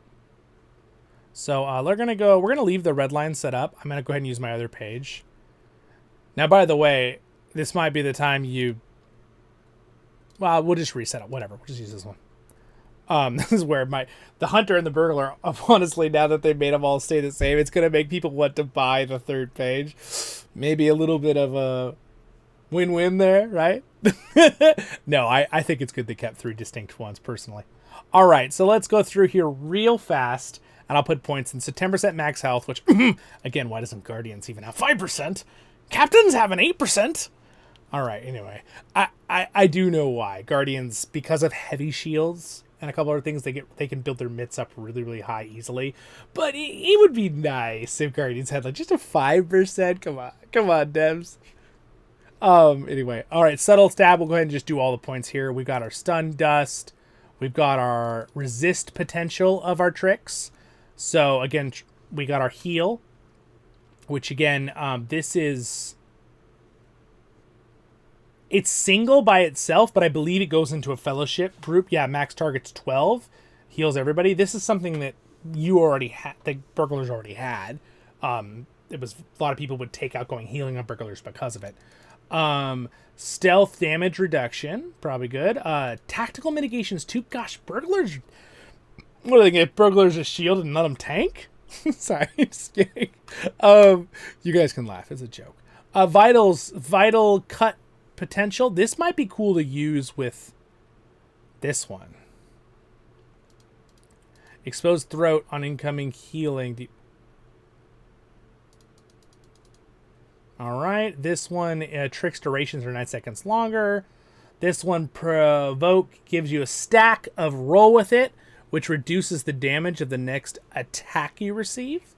That's kind of cool. Just makes you a little tankier. Startling twist. Stun the enemy and remove corruptions. Breaks target out of dazes. 8-second stun, though. Cool. This one makes your mischievous glee extend to your fellowship, restoring both morale and power. 45-second cooldown. I mean, it's a big heal. No wonder that's 22,000. That's pretty good. If you get that out going healing up, no wonder they just heal like 50,000 out. Like, it crits. It's going to heal even more.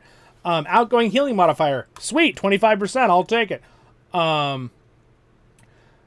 Complicit terms, dazed grace period, increases the grace period of crowd control effects. This is helpful, especially if you're Burglar's antidote.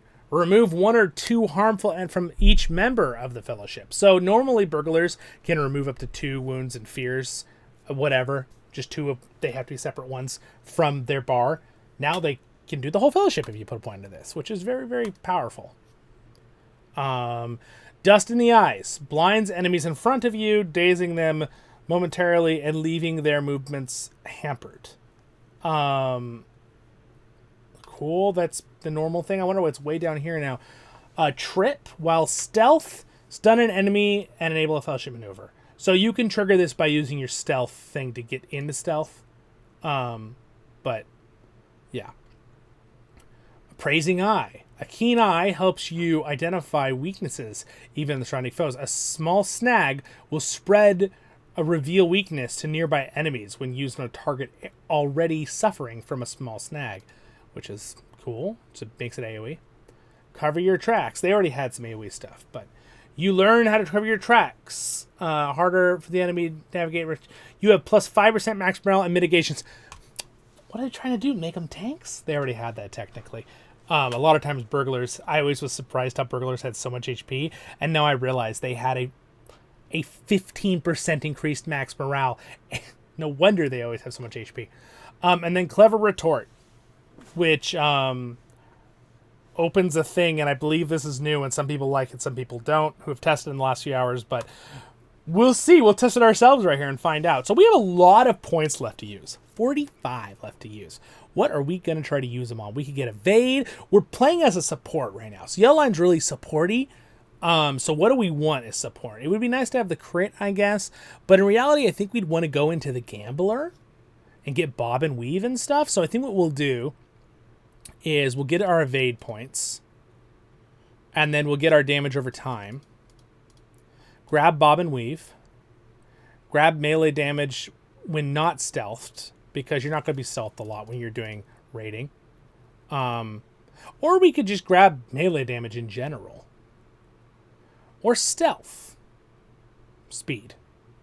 Which might help if you're trying to do something, but not really if you're doing supporting. I can't, there's some very select situations that might help, but melee crit chance could be helpful too, I guess. You can kind of pick and choose what you want out of these two, really. Let's just go ahead and do with that. Blood pulses, we'll do 2 in that. And then effect from area effect damage. I don't really know how much damage you're going to be doing in this setup for area effects. So I think at this point, if you wanted to get the bleeding thing for the slice throat, we could just put some more points into damage, grab that, and then maybe do that overwhelm again, or just put more. Let's just grab that overwhelm point. Yeah, we'll do that. So now, I really hope there was enough room for all my skills. I'd be really annoyed if it knocked something off. I should have checked ahead. Wow.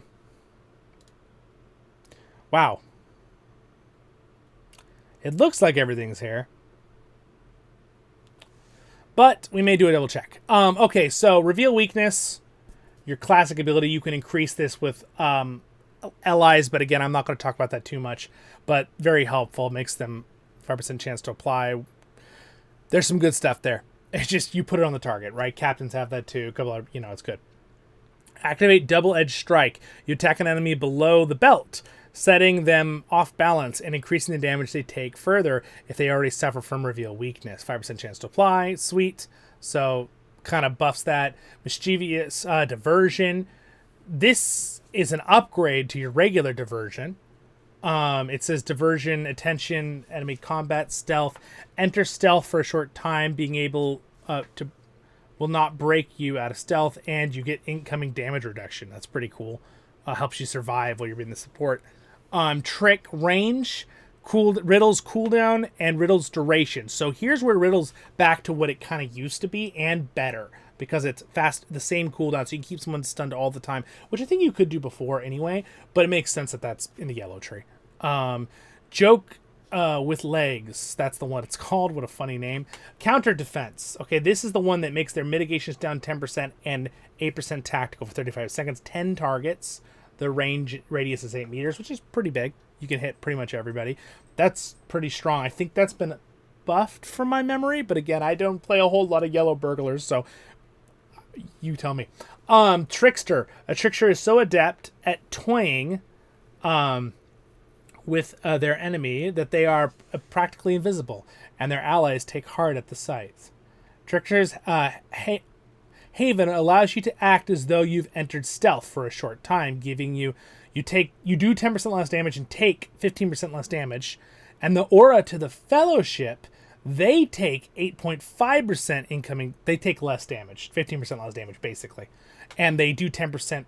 They have 10% movement and 50% increased attack speed for 50 seconds. So that's new. I don't remember. They must. I think they had that before, but it feels like a buff from what I remember. Unseen Scheme. Max targets 10. In a poof of smoke, you whirl of blades. You rend the armor of enemies. Oh, okay. So this looks identical to the Hunter ability. So I'm curious if this stacks with the Hunter, or if it's they could just take turns using it. No, the numbers are different on it though, as in not what it does after it applies out. So you enter stealth for a short time, giving you the immunities again, 1 minute cooldown. By the way, the thing it's going to reset from the Hunter's perspective would be Clever Retort, which is a minute and 15-second cooldown. Unlock your personal maneuvers. So interesting. Let's test it right now. Let's go ahead and test it. So first things first, let me go ahead and do this. Let's let's go ahead. Everything, all of my skills have been moved around. I'm not going to organize them right here in the video. I'm going to go ahead and just use them randomly. I'm sorry. We'll kind of do it as we go here. I'm going to pit pocket this thing. Oh. So when you're in stealth, the hidden knife slows, which is something I think the other tree did anyway, but that might just be in this one. So again, you have your normal ones. You have your stun. That's the same as it was before, 5-second stun. The counter one, this is the one that reduces their mitts for 35 seconds, which is pretty awesome. And the cooldown is the same, I think, so you can have it up all the time. And also on top of that, we can use our big ability. So let's go ahead and put reveal weakness on them, because you should have that on them. Wait a second. Reveal weakness isn't just something you put on them anymore? Was it always like that? Because I'm so used to the captain. I thought the hunter just put that on all the time. Oh, I see. You do an ability to bring it back up. Oh, maybe that's something you always just did. I don't remember that. Small snag. Okay, so those need to be in an order. So I can use reveal weakness straight into a small snag. And then if I trigger a small snag, it does the other. Oh, okay. 3% mitt reduction on top of it. Got it. Okay. So that's kind of like a combo. So subtle stag. All right. Oh, you can kind of have it on all the time, though. So I guess it's something I just didn't realize. I haven't played Yellow Burg in a while. That's just me not knowing. I don't think that's changed. You let me know in the comments. Has that changed from the original? But we still have our combos here. Good. And then, of course, we can use this. Mischievous Glee does a heal to the whole group and gives everyone mana. And then we have our Trickster, which, again, increases all of our attack speed. And that looked really cool. I don't remember that ability at all. I think that's new. I think the Trickster is a buffed thing for the update. And then we can also enter the temporary stealth, which should trigger my ability. I should have done the other one, but yeah, it looks like I got the... Interesting how Cunning Bleed doesn't have... Oh yeah, if it crits, it applies a better one. I did get it. Okay, we're good there. All right. So those are reactions that we're always going to use. Does this reaction work with after this one? Oh, it does. So I need to move it down there technically. Should be like here. Okay. And then of course we have Disable, which is pretty strong. Gosh, that's really strong. The debuffs on that is insane. Wow. Did they buff they must have buffed Disable. I don't remember it having that many goodies on it. It says that it does 5%, makes them attack 5% slower. They take they do 10% less damage, they do 15% less tactical damage, and their base finesse rating is 1.1, which means it increases it hurts them. It does the backwards of what it seems like there. So if I do Clever Retort, it opens up a personal fellowship thing where I can trigger myself a self-heal, or a yellow line, or, oh, I can just kind of do them all, huh? Or blue line. Oh, wow. Interesting. Personal maneuver. Oh, and then I can actually... Wait, is this a new thing entirely, or is this... I feel like someone said this was a new thing. That's legit. Wait a second. I want to do that again. All right, Addle is still there, and it does skill inductions. I believe you can have Addle on with that. Yeah, with another trick. And then, or... That one's a daze now. Oh, wait. So, wait. Dust in the Eyes doesn't give them a 25% chance to hit anymore? It's just a... Seems kind of like a nerf. I thought it was before it was a 20... It was a trick, and it gave them 25% chance to miss. Maybe not. Maybe it was always 25% recipe. Maybe I'm just flipping. I'm not sure. Maybe we'll find that out later. So this one's a break stuns, and then stuns them for 8 seconds. Stun multiple enemies up to 5. That's a buff. It used to only be a single, I think, before. We have Enrage, which increases damage by 5%, which is so good. And then target is unable to make most ranged attacks, and 20% run speed makes them slower. Or actually, hold on. No, it buffs their run speed, so they can run at the target. The whole point is you want the ranged unit to run at the end of the thing. Sorry, the tank. But it's awesome because then they show up, right? But there we go. You can do... So you can have one of the... So counter defense can stack on top of everything else, but either Enraged is a trick or Disable. Interesting, Dust in the Eyes is no longer a trick. I'm pretty sure it was a trick before. Startling Twist is also, I thought was a trick. So you've only got really like 2 tricks now, right? Oh, and Dust... So did they buff you by only having to... You just get to choose one or the other instead of... I think it was 3 or 4 choices before with tricks. I'm pretty sure. So what they did was they actually buffed it where Dust in the Eyes can just be applied. Startling Twist can just be applied. Because I think Startling Twist used to eat up a trick to be used. And now it doesn't need that. You could just stun. So that's a buff. But... And then also this 5-second stun, I believe, used to be a something trick. Maybe it was just a stun. I'm trying to remember off the top of my head. I should have taken a picture before we did the change, but whatever. Yeah, so this is, I mean, that seems pretty good. So now I'm trying to think which is the one that applies. One of them is supposed to apply it to the enemies around them, and I'm trying to remember which one it is. So this one will, see, that'll get me into, I can use Mischievous Diversion to get into Stealth to use my Fellowship Maneuver for Trip. And then I also have Fellowship Maneuver Exploit Opening still. So you still have 2. That's a 2-minute cooldown. That's a 2-minute cooldown. So you still usually have a good option. I think there's one other... I thought there was one other option to do a Fellowship Maneuver or the combo, but maybe it's only in the Gambler that I remember. We'll do our little heal here. So is this the one that'll apply the... It's kind of hard. I need more targets to be able to check this out, but... That's cool. That attack speed buff is really cool, though. So you can have a lot on the target, though. A lot of debuffs. Still, a whole ton of debuffs. In fact, I think more than you used to be able to. 1, 2, 3, 4, 5, 6, 7 debuffs at once. And then if I do this, I can actually do a fellowship combo. Red. Red. Red. And then can I trigger it? Oh, then I can trigger it! That's so cool, actually. Wait, that's a new thing. I do not remember being able to do that. That's really fun, actually. You can do, like, your own personal fellowship maneuvers. Definitely keeps to the idea that the king of fellowship maneuvers are the burglar. Now what they need to do is make fellowship maneuvers even more powerful. They did upgrade them finally for the level, and I hope they will scale correctly at 160 when that comes out, but... This is legit. I mean, this is cool. I like it. I don't think it's necessarily nerfed. I think there's some rebalancing happening where you got a buff. I feel like Dust in the Eyes used to give mischance on the target, but it was a trick before.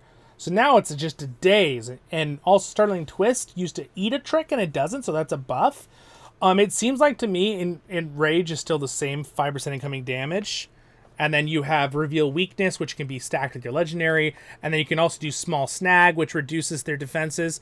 And then this one also reduces their physical by a lot.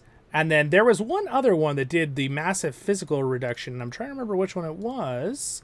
And I'm kind of wondering if it didn't show up on my skills. Let's just double check. Clever Retort. No, we got all those. Trickster... let's just make sure we didn't...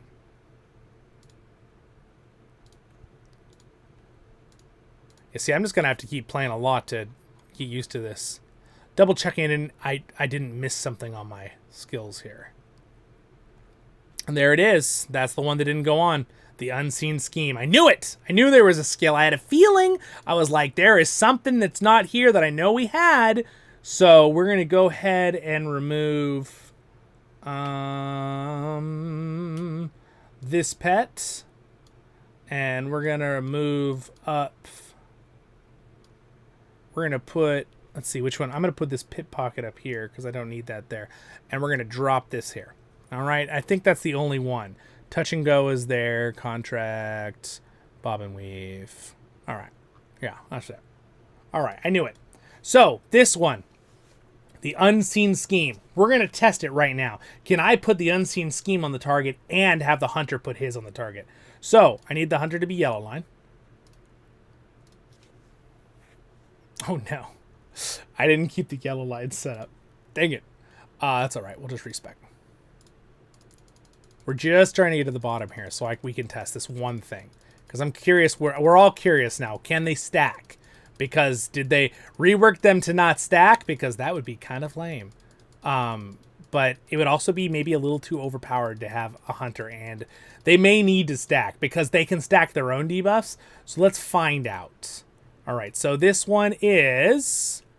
I'm going to bring out another one. We could actually test... I just realized we could have 2 snowmen out and test our AoE like that. I forgot I could do that with 2 characters. Silly me at the beginning of it, but that's okay. So, this one, it lasts for 15 seconds, so we're going to go ahead and cast it, and then I want to also cast... By the way, look at that! It's Tripwire now! I knew it!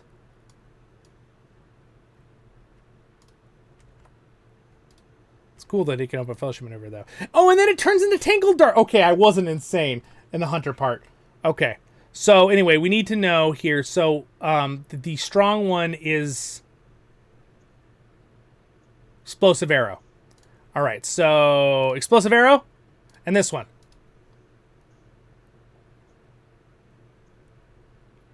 No.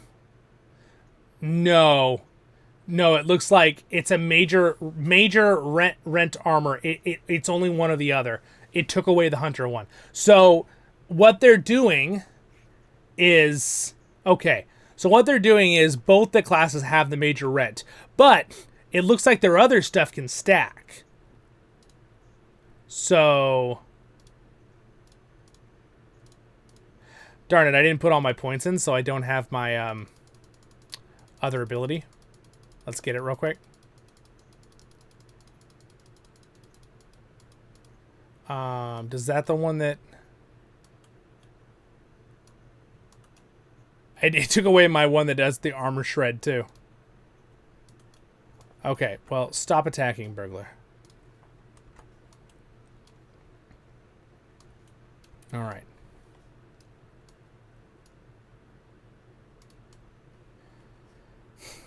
It didn't just take it off my bar, right? Just double check here.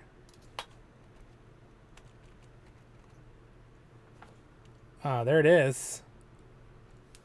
Did it just take it off my bar? Just took it off my bar for some reason. Why did it do that? Yeah, I don't know why it did that. Alright, well, it's back. What is this? What? We have another ability that was kill shot. Hold on. Oh, that's for the war. That's for the mounted war steed. No wonder. We're not worried about the war steed. I'm like, what are these skills? That's okay. It's because I rarely ever use the war steed. All right. Oh, look at that. If you get out of combat, you stay in stealth though. Sweet. All right. So the goal. Here's the trick. Here's what we're gonna test right now. First things first is we're gonna blow it up with this, and then we're gonna wait for that to fall to the expired version. Then we're gonna shoot it with the other one and see if I can stack the 15 and then the 12.5. I'm just curious. No, it's only one or the other. So what you could do is if you have a hunter and a burglar, they can take turns using these abilities to have it up more often. But you should also be able to stack. If we do penetrating shot, I should be able to stack these ones on top of it.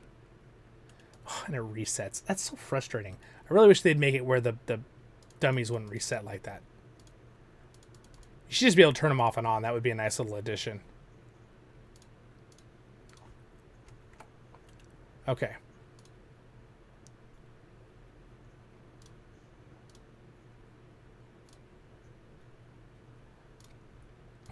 Okay. Rend. Yes, it does look like...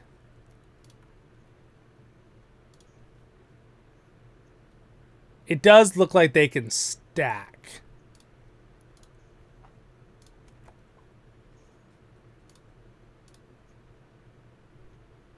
Yeah. Yeah, piercing into that one.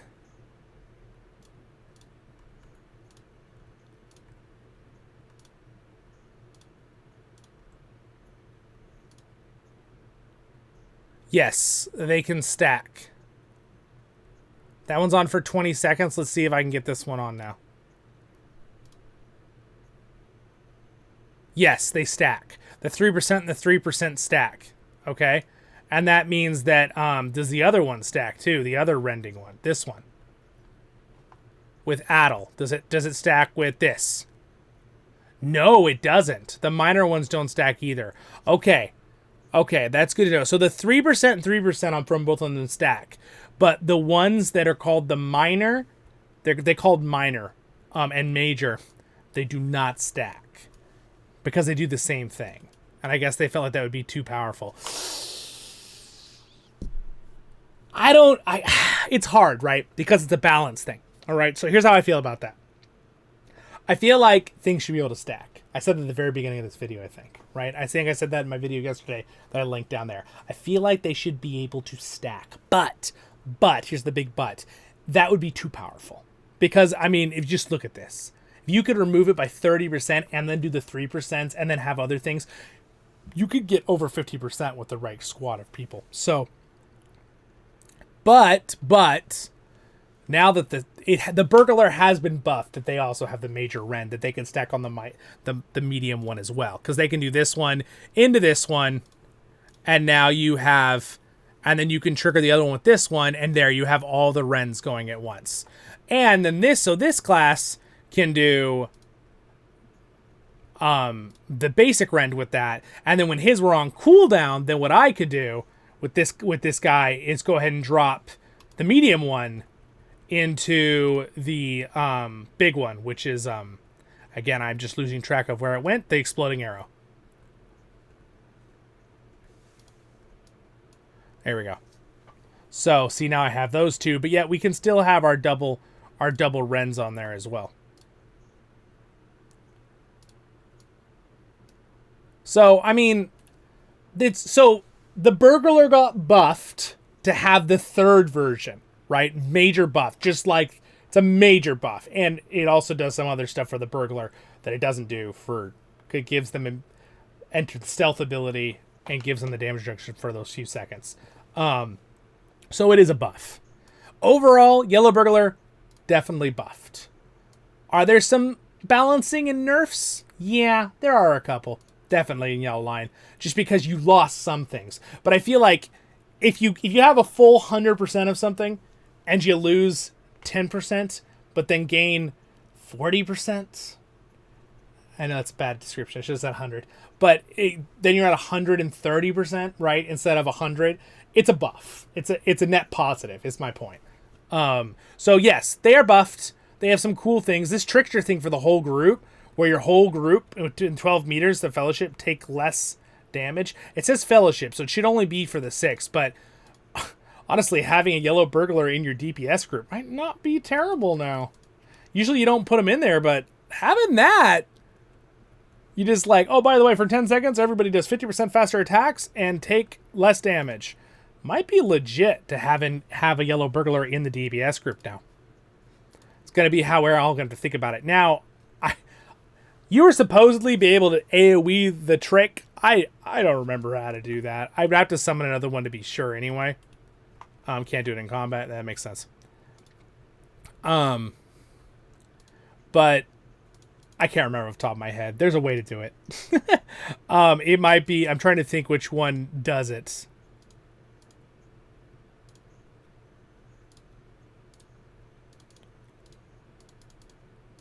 That's cool. It heals you, and then you can trigger it to give you a heal. That's legit. That's so cool. The personal one is so cool. I mean, yeah, that's pretty legit. That's really fun.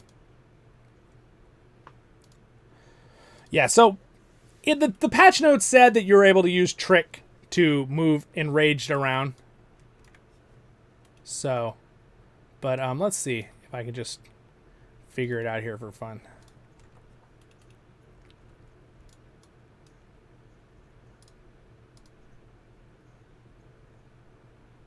So that does hit all of the things, and it put Rend on there.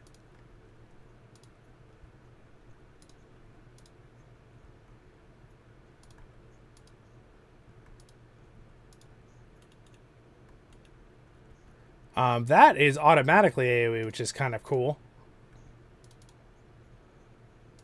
Yeah, burglars have a lot of good AoE now, even in Yellow Line, so... Oh, is that...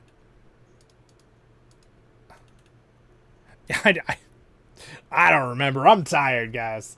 I'm making this video. It's like 2 a.m. I don't remember how to do it. I haven't played my Yellow Burg enough to remember how to do it. But you're supposed to be able to do an AoE with your trick. I think you might have to come out of stealth is what I think it might be. Yeah, that's what it is. Yep.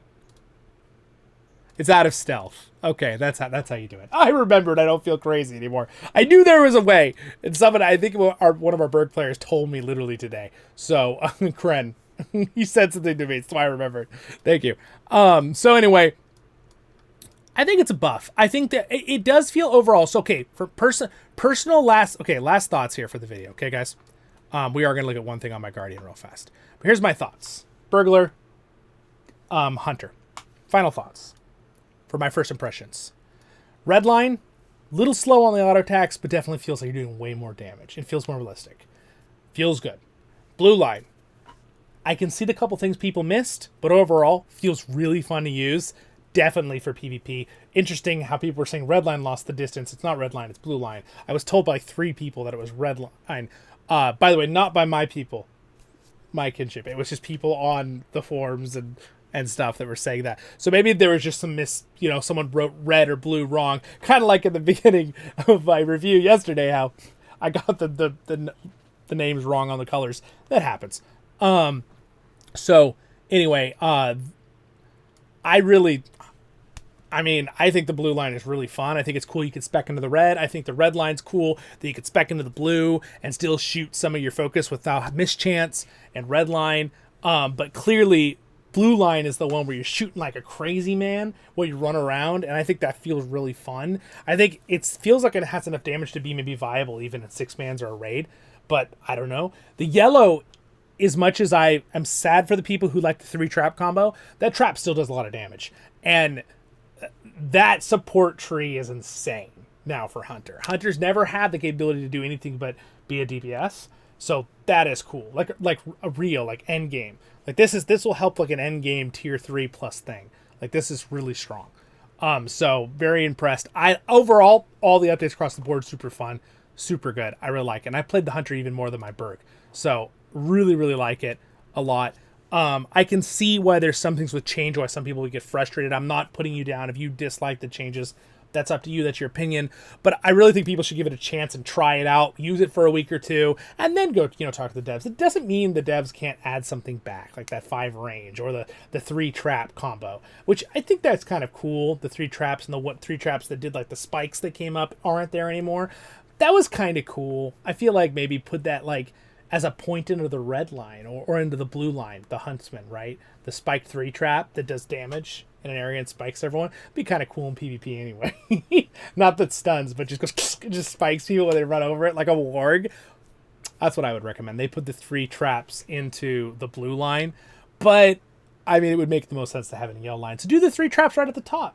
Like have an upgrade for one of the traps that says, instead of this one, make combat traps, make it say increases to 3 traps, and increases damage a lot. And this one does increase damage, but maybe put the spike animation back with the 3 traps. So I would use the same one and just put it in where it upgrades the damage even more. Make it like 50 or 60% increased damage with the trap. And you leave the trap cooldown, and then make it where it says increases for every 3 points, increases for 1 extra trap. Lays it out in front of you. That's what I would do. I think that would be perfect. I think that would make the yellow line feel really good. And if you're red or blue, you can grab that little extra trap combo for fun, for PvP or PvE. And I don't think that would be overpowered at all, as long as it doesn't stun, right? Now, this one automatically always stuns. So maybe there would have to be an option that says, if you do these upgrades, you lose the stun, right? But I don't know. I don't know if you'd have to do that, right? A root. It's a root, excuse me. I don't know if you'd have to do that. I still don't think it'd be too overpowered. I think it would be fine. That's what I would recommend for that fix. I think giving back the 5 range in the blue line, I get it. It's because of the PvP, but I don't think the range needs to be that low. When the BowMaster's giving you extra range, so you have 50 range, and now this is only 34 or whatever. And remember, I have a range increase on my legendary. So technically it's only down, instead of 35, it's 30 instead of, or yeah, it's even less, right? Because you'll have to take the range increase, but my range increases skill inductions 9, right? So it's actually even less. It's like 25, right? Or something. Instead of 30. I think you need to give the blue line back that 5 range, even for PvP. That's my suggestion. Overall, though, I give it a big A+. I think this is a really good rework. I want to see parsings, and I want to see people that have good gear show me stuff. So, we'll see. Very excited about the Hunter update. Burglar update. Overall, good. I think slightly underwhelming in some areas. I think it just feels bad that burglars were so used to having their double trick to be able to stack the 5%. I think where you fix that is that you make it where that 5% in rage or trickster damage can be stacked between 2 burglars. So you have 2 yellow line burglars, you can stack it, but no more than 2. Maybe that would be too strong. Maybe that would break the game. I don't know. I think that overall, though, it seems like the yellow line has been buffed. In quite a few ways, especially the powerful, this AoE one that buffs your team around you, makes you take less damage, and also the retort thing that's kind of cool that you have your own personal thing. I think that's cool. Someone said they didn't like that in a thing, and some people said, I love that. I love it. I think it's really cool that you have your own personal thing to set it up. And the unseen scheme, that's a powerful debuff, which again was given to the Hunter too, but that's a huge buff for the yellow burg. Like if you have a yellow burg or a yellow Hunter now, again, you can stack this on top of those debuffs and use Enrage or Trick Disable as a burglar.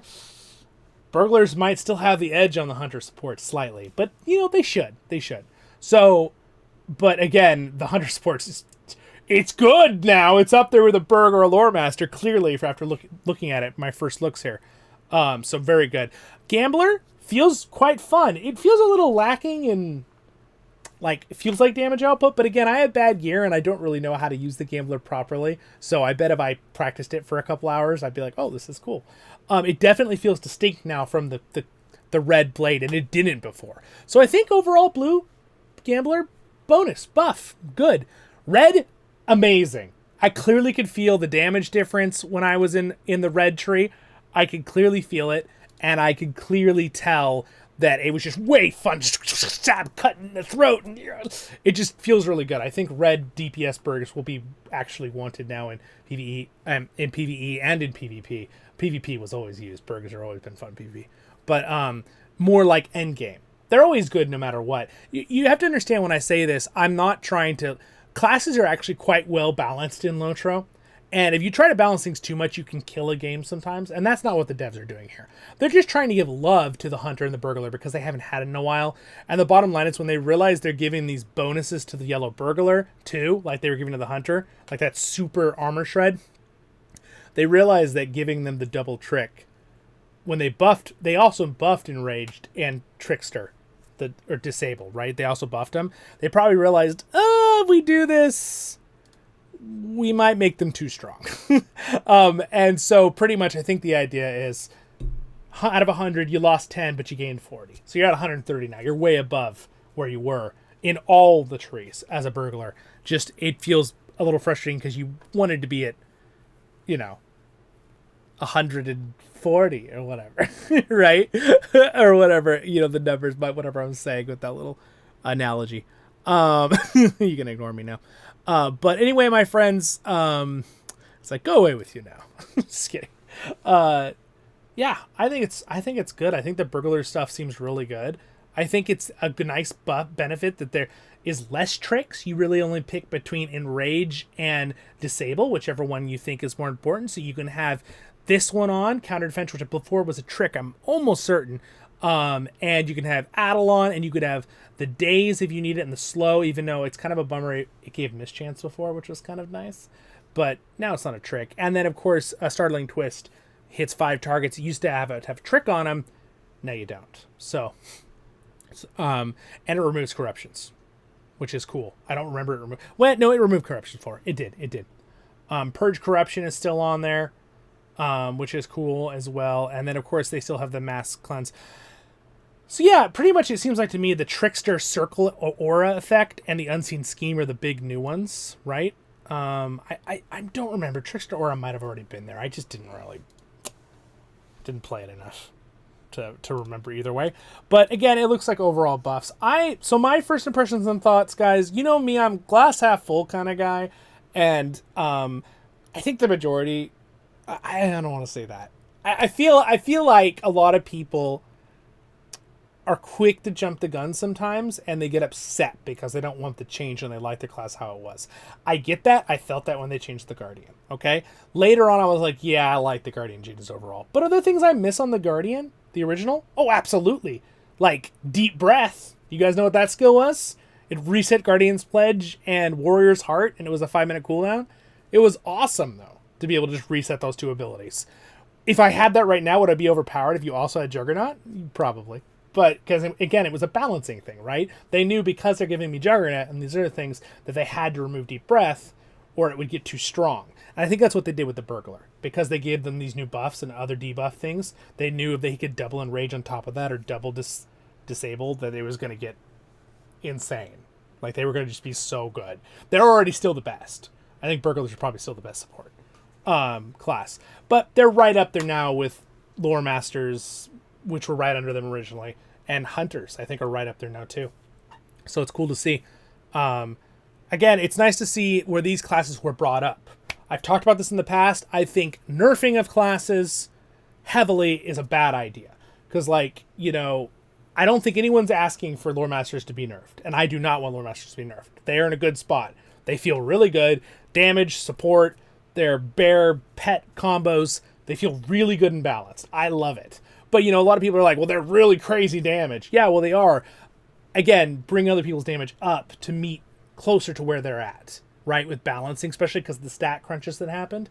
And that's what they're doing. The Hunter's been brought up to be better damage. Now, there's some stuff with physical versus tactical damage on mobs and ads that needs to be addressed, probably, that I've heard about, but I don't know details on it, so I'm not going to say too much on it. But a lot of times, it seems like some mobs don't have as good tactical mitts, so that physical DPS classes such as the Hunter here and the Burglar don't do quite as much damage as tactical, but that's not the case everywhere in the game. There's just a couple spots where some people have said that. Again, kind of hearsay, but they're like still kind of trusted sources of people who do the calculations and the math and get really into it, right? But again, the devs probably already know about that stuff. They probably already fixed it. Maybe this is old news. But again, I really like all these updates, and this was really needed for the Hobbit and for the Burglar. Burgle Hobbits? A burgle what? The trolls. I'm really pleased with this. Really, really pleased. I think that they're really, really good updates. I think that everyone should just keep playing, keep trying it, see what they think. Then we can be kind and tell the devs, hey, we think this adjustment would be good. And knowing the devs, you know, if they really hear the community after a while and they see, well, that seems balanced with the game and the mechanics and all the stat crunches that happened last year. Let's add that, right? Things like that. That's what we're looking for, right? Yeah. Anyway, I'm monologuing now. So, yeah, good job to the devs. Thumbs up. And good job for listening. Again, remember, a lot of the community have been talking to them about these updates on the Hunter and Burglar for probably like 5 years. So, a lot in the last year and a half at least. So it's good to see, good to know. I just want to real quick see, so that has been, I just want to switch over here real quick to the Guardian and just hover this for a second. All right, so they did upgrade the tooltip. I am a wee bit disappointed. I thought they would go ahead and make protection by the sword increase damage by 5% instead of 3%. Should be 5%.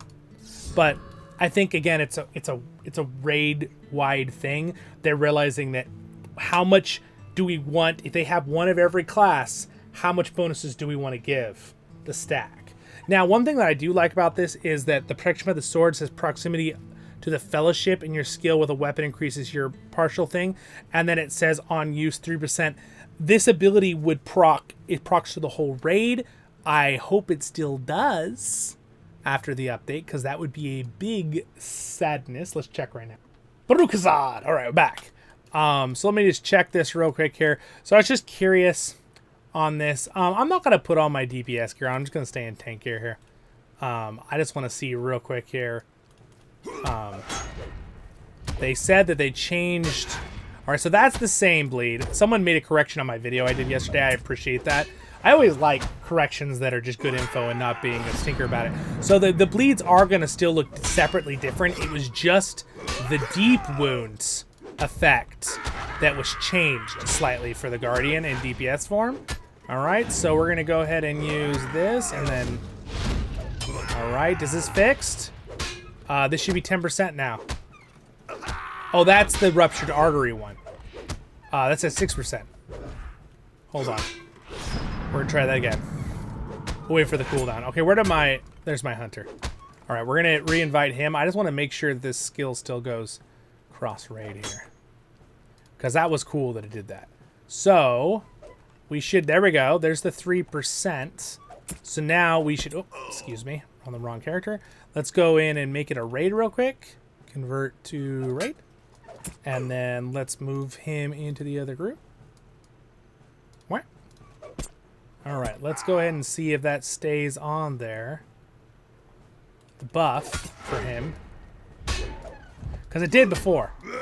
I'd be bummed if they're like, oh, that was a mistake, we fixed it. I'd be like, no, that was good, that was nice. You could put the DPS Guardian in the other group and it would still buff the DPS. All right, let's see. Yay! It still works cross-raid groups. Woohoo!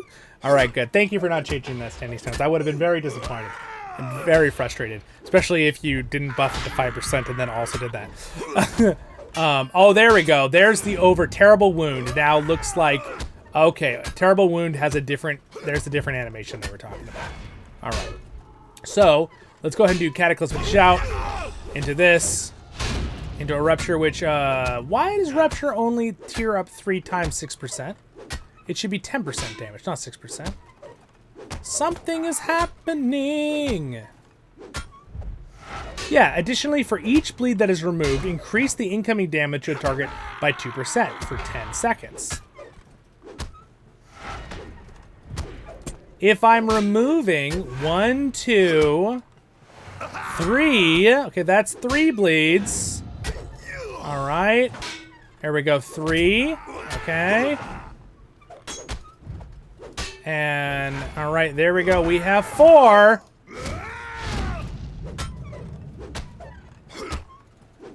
There we go. 8%. Okay, that's how it should be with that.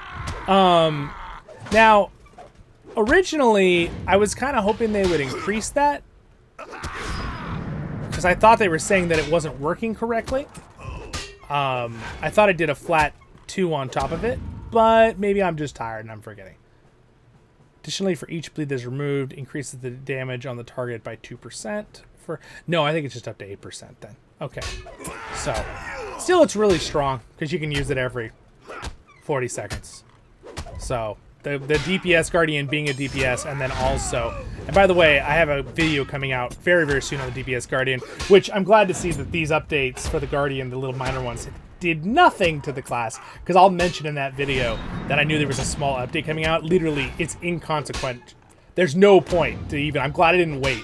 The video is already made and ready to go. So I hope that you guys will enjoy that, because the bottom line is Red DPS Guardian is not in the meta, but if you know how to do it, you can dish out a crazy amount of damage in a short period of time with the right gear. I'm in tank gear, by the way. All these numbers look terrible because I'm in tank gear right now. But the bottom line is the biggest thing in my video that I'll explain to you guys if you want to check that out. It's pretty much my advanced guide on Redline Guardian, is that a lot of abilities slow you down. You waste your DPS. It's one of the only classes that if you spam all your abilities, you're going to do far less damage. You want to just pretty much do your parry chain abilities only, and then occasionally throw in a few of these other big ones along the way, and you want to make sure all your bleeds are up when you use Hammer Down.